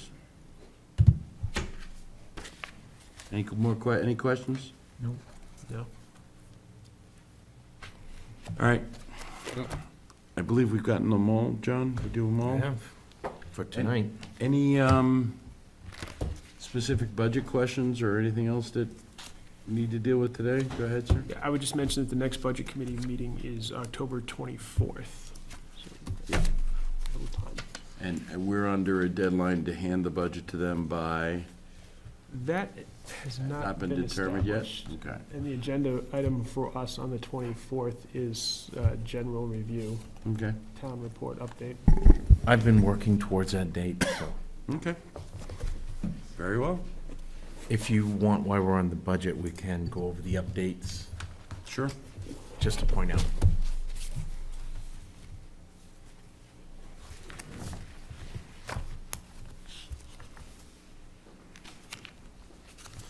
One change with Georgia B. White, I added $10,000 from your original budget under maintenance and repairs. I just have some concerns on the roof. We have still leaks that show up from time to time, This building or, both. okay. And as I've been working with Mark, they're hard to determine where they're coming from. We have the roof guys out here when they do leak, but they can't track them down to where they're actually coming from. So I want to err on the side of caution that we've got the money to keep this building in the shape that it's in right now. Very good. I've also changed Parks and Rec, which is page 41. 41.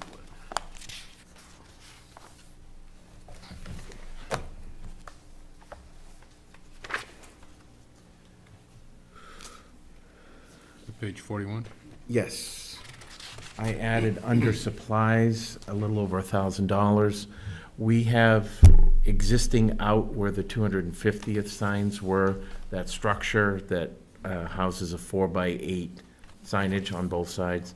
Currently, Parks and Rec relies on flyers and small signs, that mobile sign you see on the front lawn, which is now broken and no longer usable. Good. What I'd like to do is buy permanent signage that can be used year to year with the same material that the 250th sign was made of, which is that plastic corrugated vinyl. And those can be stored for the different seasonal events that Parks and Rec come up with to be used. Used year after year. Correct, so it would be a one-time expense for quite a number of years. Excellent. John, Yes. can we talk about, not now, but I'll talk to you about getting another quote on the signage? Sure, I have a source we might be able to get a better price from. that'd be Cool. great. Better price is always better. Yep. All right, so we're through with budget? We are. We're over 5,000 on that anyway, aren't we? Say again? We're over 5,000 on the signage anyway, Right. so we'd bid that, Okay. Okay. I'm assuming. The signage Yes. was a little over 1,000. 1,000, not 5. Oh, okay, I'm looking at, okay. It looks like there are multiple estimates for banners. I'm just looking at the, The original Total backup, yeah, 1473, 1068, 2245. those were 69. different configurations. Some were printed on both sides, some were for 12 signs. So that isn't a cumulative. No. Very good. All right, review of outstanding minutes for the 26th of September. Move as written. Second. Discussion. I want to thank Mr. Harrington for getting line numbers on here. I thought you would. Line 48 and 49. I've got a sentence that reads, Mr. Tibbetts stated that it is that a highway department, the 2 fire stations, and the library. And I have no idea what we're talking about. The preceding sentence says, Mr. Tibbetts stated that the cost for supplies such as paper towels and toilet paper is up dramatically. And then the next sentence is, Mr. Tibbetts stated that it is the highway department, the 2 fire stations, and the library. Are they the cause for the increase in toilet paper? Yes. Good question. That was Parks and Rec was the cause for the increased capacity of the after-school program. The additional children in the building during the day. But I guess the next question is, what does this next sentence refer to?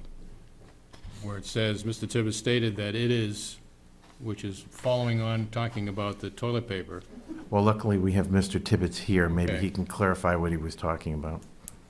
It's a lot of toilet paper. Yes, it is. I think I said that the usage of the library, the town hall, and the highway during certain times of year has increased dramatically with toilet paper, paper towels, products. Okay, so I Very guess, well. the question is, how do we restructure that sentence? The usage of That the government usage- buildings. Paper products in the government buildings. Yeah. Okay, I'll work with you on that sentence. all right. Line 67. It has vice chairman and doesn't say Mr. Pittman, so just insert Mr. Pittman.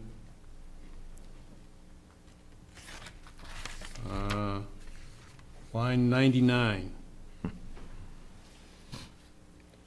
Reads, Vice Chairman Pittman asked how the heating oil figure was broken out at 2009, and I assume it should be in 2009. Line 102. Right now it reads Chairman Pittman, so I don't know if Chairman Barry's been bounced.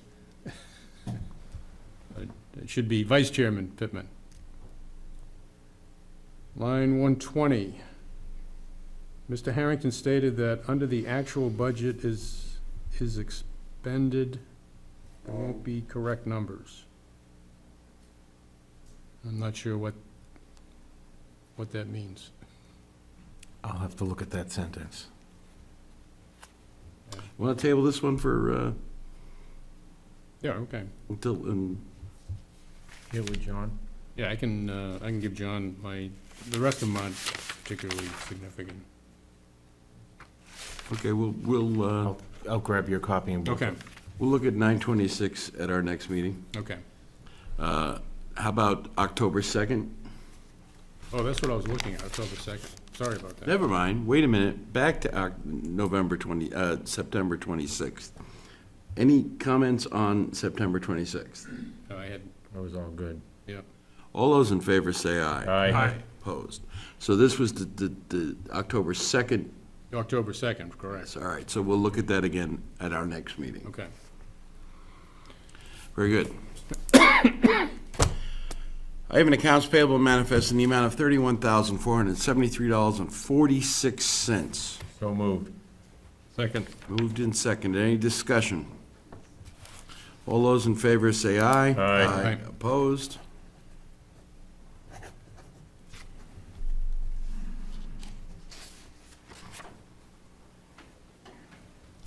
Steve, Yes, sir. just, I know we took 6B out of order, but You want to take as 6, this 7? drags on, I'm thinking maybe we Want can to take get the police 6A. chief out of here? Might make him happy. Okay. We can do that. Can I get the police chief up at the microphone, sir? Thanks for sticking around, Gary. No problem. We're showing a proposal of pay rates and a pay scale for the Deerfield Police Department as recommended by the police chief. And after we were to come back today and decide how we felt about it. So how does the board feel? Any comments? Yeah, I think it's a good idea. I think you did a lot of good homework. Yes. You need to do to make it go. I would say that, based on the information that the chief has given us and our knowledge of how many police officers we've lost to other towns, and the pay scales basically submitted by the chief, I believe we should, at this time, entertain a motion to approve his proposal for police department pay scales. What do you got for a date? I would say effective January 1st. Wouldn't that be, no? You were looking to do it this year, correct? Yes. Yeah, that's why I want to get a date established. Today. I'll make a motion, we go with the revised police pay scales as of 10/16. Second? One moment, when's the next, To be effective at the next the next pay period. Would you agree to that in your, When is that? when's the next pay period start? This This- Thursday. Yes, this Thursday, correct. So they would have to be approved retroactively at our next meeting to begin Why don't we do it? October. Can we do it the next one, chief? For November? Absolutely, yeah. Yeah, make it- Let's, Okay. I don't want to back it up, I want to go for So you wish to put these into effect at the start of the next pay period, it. Correct. Following a scheduled board meeting. following why? Well, you'd Why not? approve it. approve it We're approving it right now, Or Yeah. so to be effective, is that okay with the second? Yes. Following pay period. it a 2-week pay period? It's one. Two. Two. Will it be effective November 3rd? Friday? Yeah, that makes sense. Yes. Does not the next pay period start Thursday? the That'd be next November week pay 2nd. period, yeah. And comes out on November 2nd. Correct. So we're going to be starting it at Next Thursday, this coming Thursday, yeah. and it will be actually paid on November Okay. third. Second or third. Right, okay. So there's a motion on the floor to start the recommended pay raises on the start of the next pay period, which is Thursday, the 19th. There's a motion and a second. All those in favor say aye. Aye. Opposed? Chief, thanks for doing the legwork on that. We appreciate the support, thank you. While you're there, Do we want to ask Yes, about sir. it? can we get this done? Yeah. So you have a letter to us, trying to find the, Or mine? thank you, sir.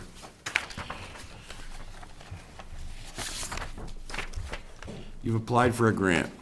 Correct. What do you need us to do? So, I know there's a lot of information on that. We're hurting technology-wise, equipment-wise in our cruises to include both, more importantly, the mobile data terminal, the in-car computers, and none of the in-car cameras are working either. There was a grant available to address one of the issues, which is the mobile data terminals through the Office of Highway Safety. So I did some research, looked around, got demos, and found a really nice piece of equipment. And then I applied for this grant, which we got. It's for $6,000. The total cost to replace everything was I don't have it in front of me, 21 and change.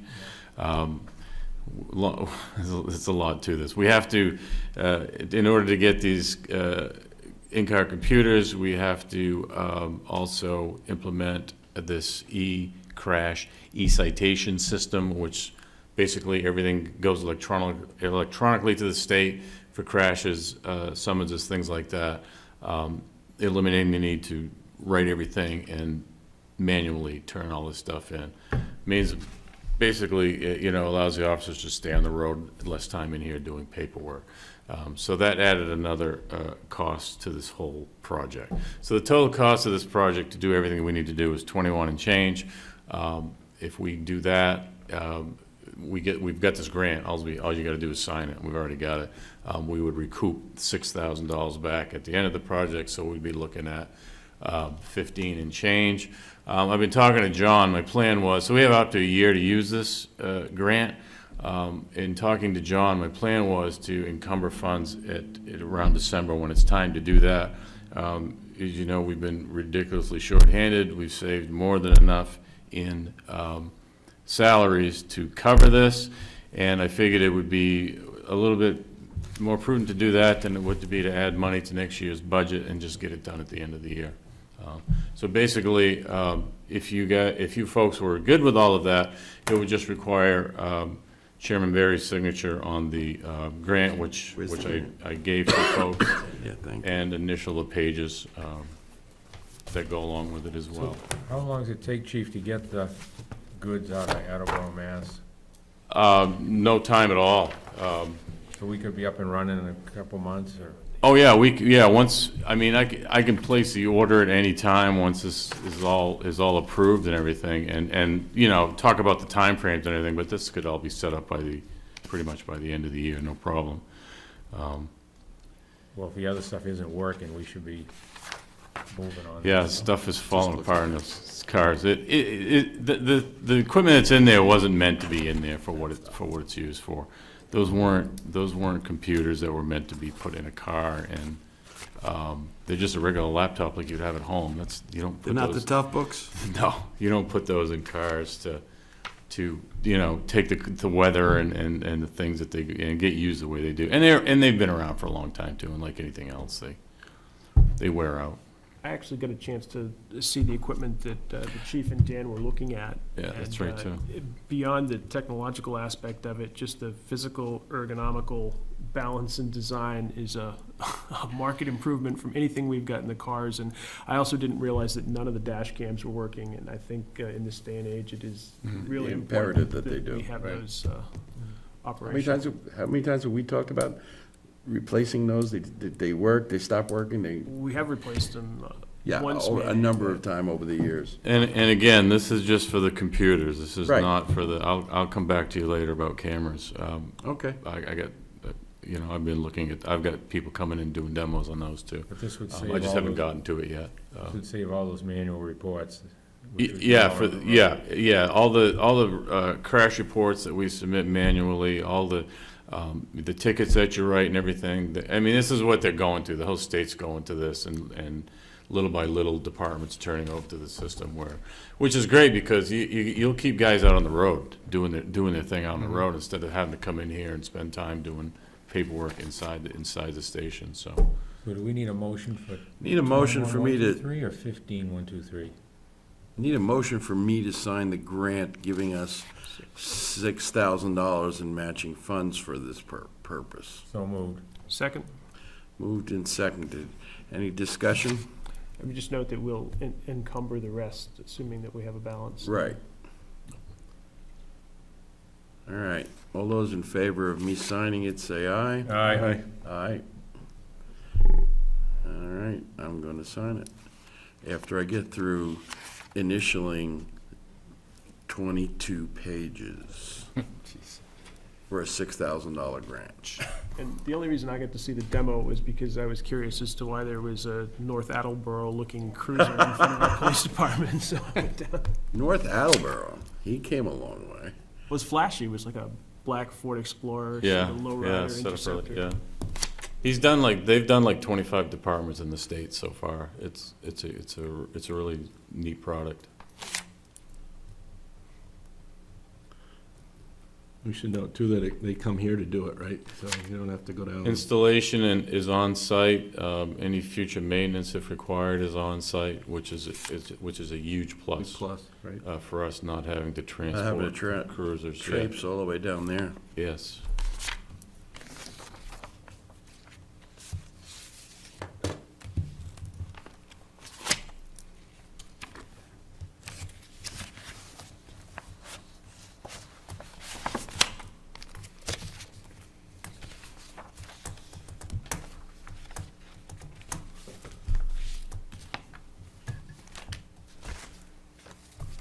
Oh.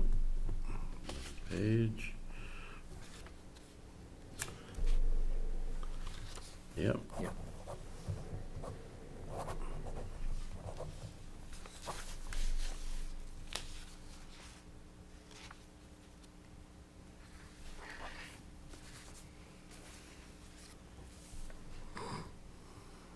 Yeah, you'll take care of that. Thank you, boss. Chief, is there any other way we can help you today? I think that's more than enough. Thank you.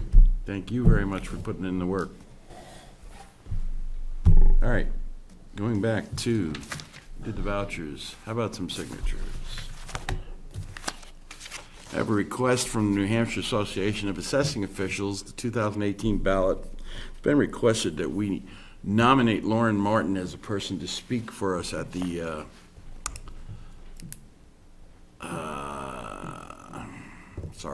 Voting of the officers. right, naming the officers of the New Hampshire Association of Assessing Officials. In the past, we've just put our ballot in for Lauren Martin. And if the board is willing to check off that one spot on the ballot, and we'll mail it off. Is that all right? I'm in agreement. Yes. And I don't see a place for anyone to sign it. Good deal. I have a timber tax levy in, all right, I'll take care of it.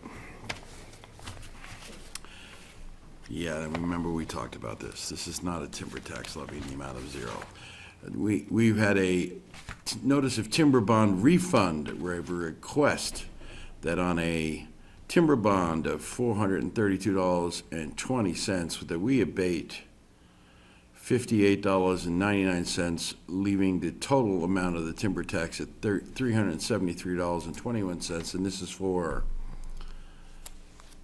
a lot, map 408, lot 2, located at 30 Perry Road, Deerfield, New Hampshire.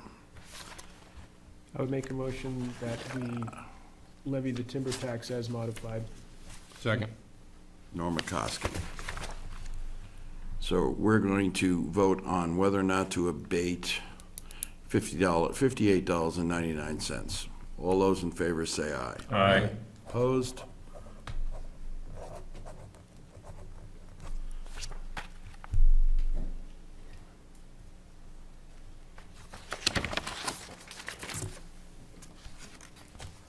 Timber tax levy in the amount of $277.97 to Elaine Gardner, Baker Ave. Need a motion to collect the timber tax. Would make said motion. Second. Moved and seconded. All those in favor say aye. Aye. Opposed?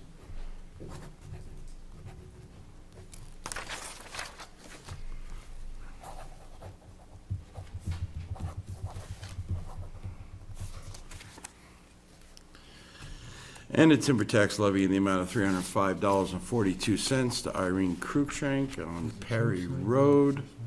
Reds or just one?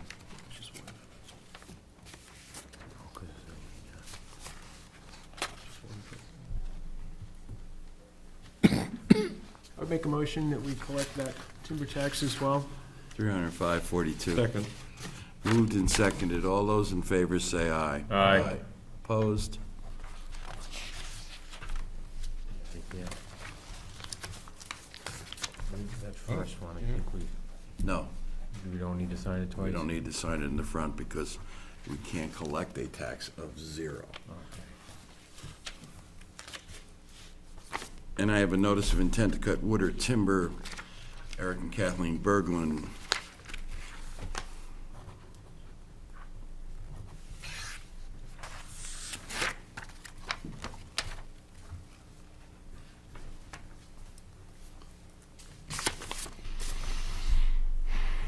Notice of intent to cut wood or timber, John Courier on Middle Road.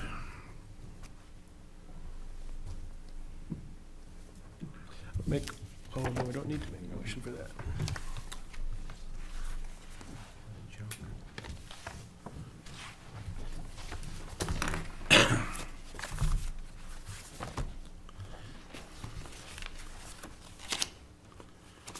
In correspondence, all we had was a copy of the Eversource bond that Fred brought up and explained.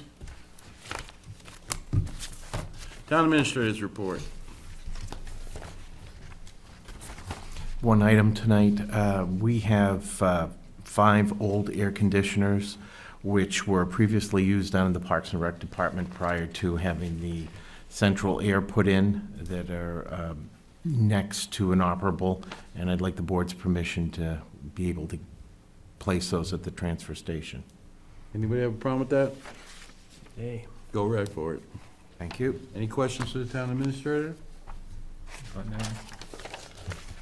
All right, any unfinished business, old or new business? Yeah, Andy? Just under other business, I am recollecting that we have a policy to avoid frivolous road names whereby lanes for subdivisions, that sort of thing, Yes. had to be approved by the Board of Selectmen. Yeah. That's my understanding. And I noticed a new road sign off of Ridge Road that may be just private, but it really looked like it was public for a Lois Lane.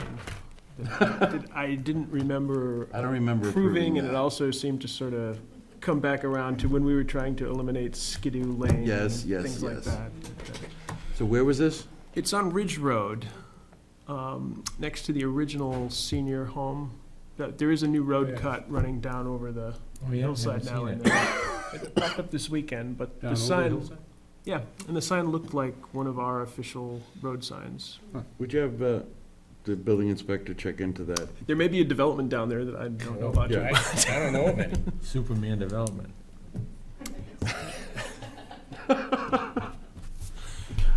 I know he did ask me a question about a road that he needed to come up with an answer on. I don't know if this is the one, Okay. but I'll check into it and get back to you. Yeah, they have to have The selectmen reserve the right to approve all road names.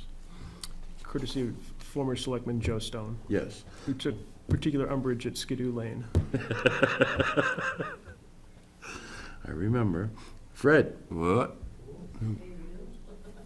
A couple of things. One, I guess we should probably, in fact, I will make an effort to pursue the noise ordinance. Apparently, we don't have one currently, or?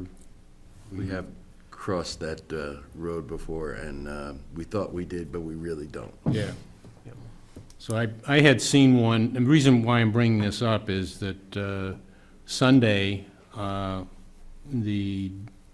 was activity at the road construction site next to the power lines on Church Street. Right. And they were running Really? a hammer mounted on the backhoe. And this was during the day on Sunday, and I'm surprised that abutters hadn't complained to the chief, police chief, but there's no reason for that to be occurring on Sunday. Very large excavator with a hammer. Yeah. Really? Look at, take a ride by and see the pile of, they've crushed stone they've generated. And I'll take a look at I had seen a noise ordinance for one of the towns up north. I'll see what I can do about putting that together. And- Go ahead, Andy. No, I didn't mean to cut Fred off. And then the other one is, does anybody know Peggy Wilson from Brandon, Florida? No. I got an envelope from her. It looks like she's defrauded the Postal Service too, because she put a stamp on here, or she put a facsimile of a stamp, which is not a stamp. And the Postal Service delivered it, which is a surprise. But What does she I don't know want? if she was sending me a message or what, because I got something saying, "Dear friend, due to the inflation, the average cost of a funeral has gone up." I got $100,000 adult life insurance policy for only $3.49 per month. That's a good deal, Fred. Strange greenhouse flowers. Was this as a selectman or as a resident? Came to this. Came here. Who came here? And then But his name flowers I could get, must be planning board related. and then something about our daily bread. And It's in good shape now. We could use the bread. Her address is Florida. so anyhow, See, I just wanted to comment regarding the noise ordinance. Yes. We've had a noise ordinance that I think we discovered was unenforceable, but one of the two key components that we've included both times we've attempted to revise our noise ordinance is a waiver for agricultural and forestry operations, which I know there's been community interest in keeping in place. So Right. guys baling hay or guys moving Right. lumber trucks, that sort of thing. Particularly during mud season, it was imperative to let the forestry guys get their equipment in Mm-hmm. before sunup. I'll have to keep that in mind. Yep, that'd be great. Anything else from anybody? Yes, sir. I have the proposal here for the fence work at Hartford Brook that we talked about at our last meeting. Mm-hmm. Commission has voted to approve it. I'm not sure who signs it, if you as chairman sign the, We made it, I think we've made it pretty much clear that the board is responsible for signing all contracts which indebit the town, so, yeah. I Okay. think, I'll pass that back down then. so we approved this last week, right? Last meeting we did, yeah. Sure we did. So if the board does not object, I will sign it on behalf of the board. I Wonderful. would encourage it.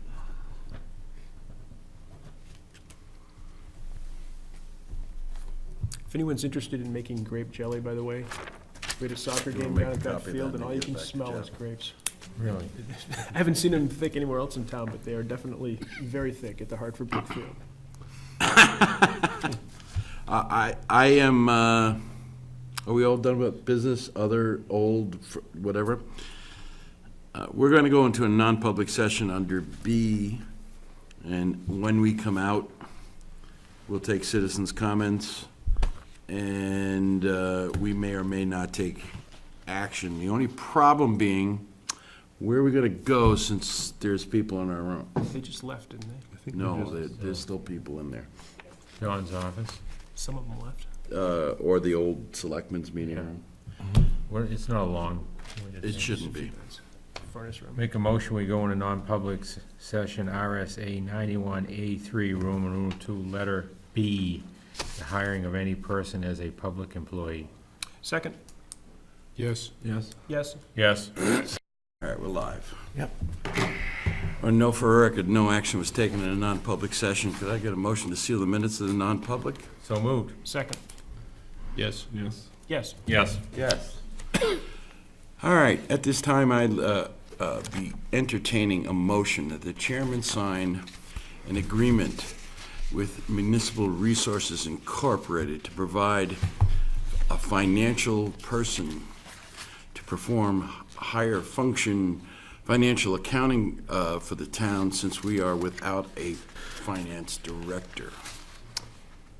I would make that motion. Second. Moved and seconded. Today is the 16th. That the chairman sign a contract with MRI to provide us with a temporary part-time financial assistance. All those in favor say aye. Aye. Opposed?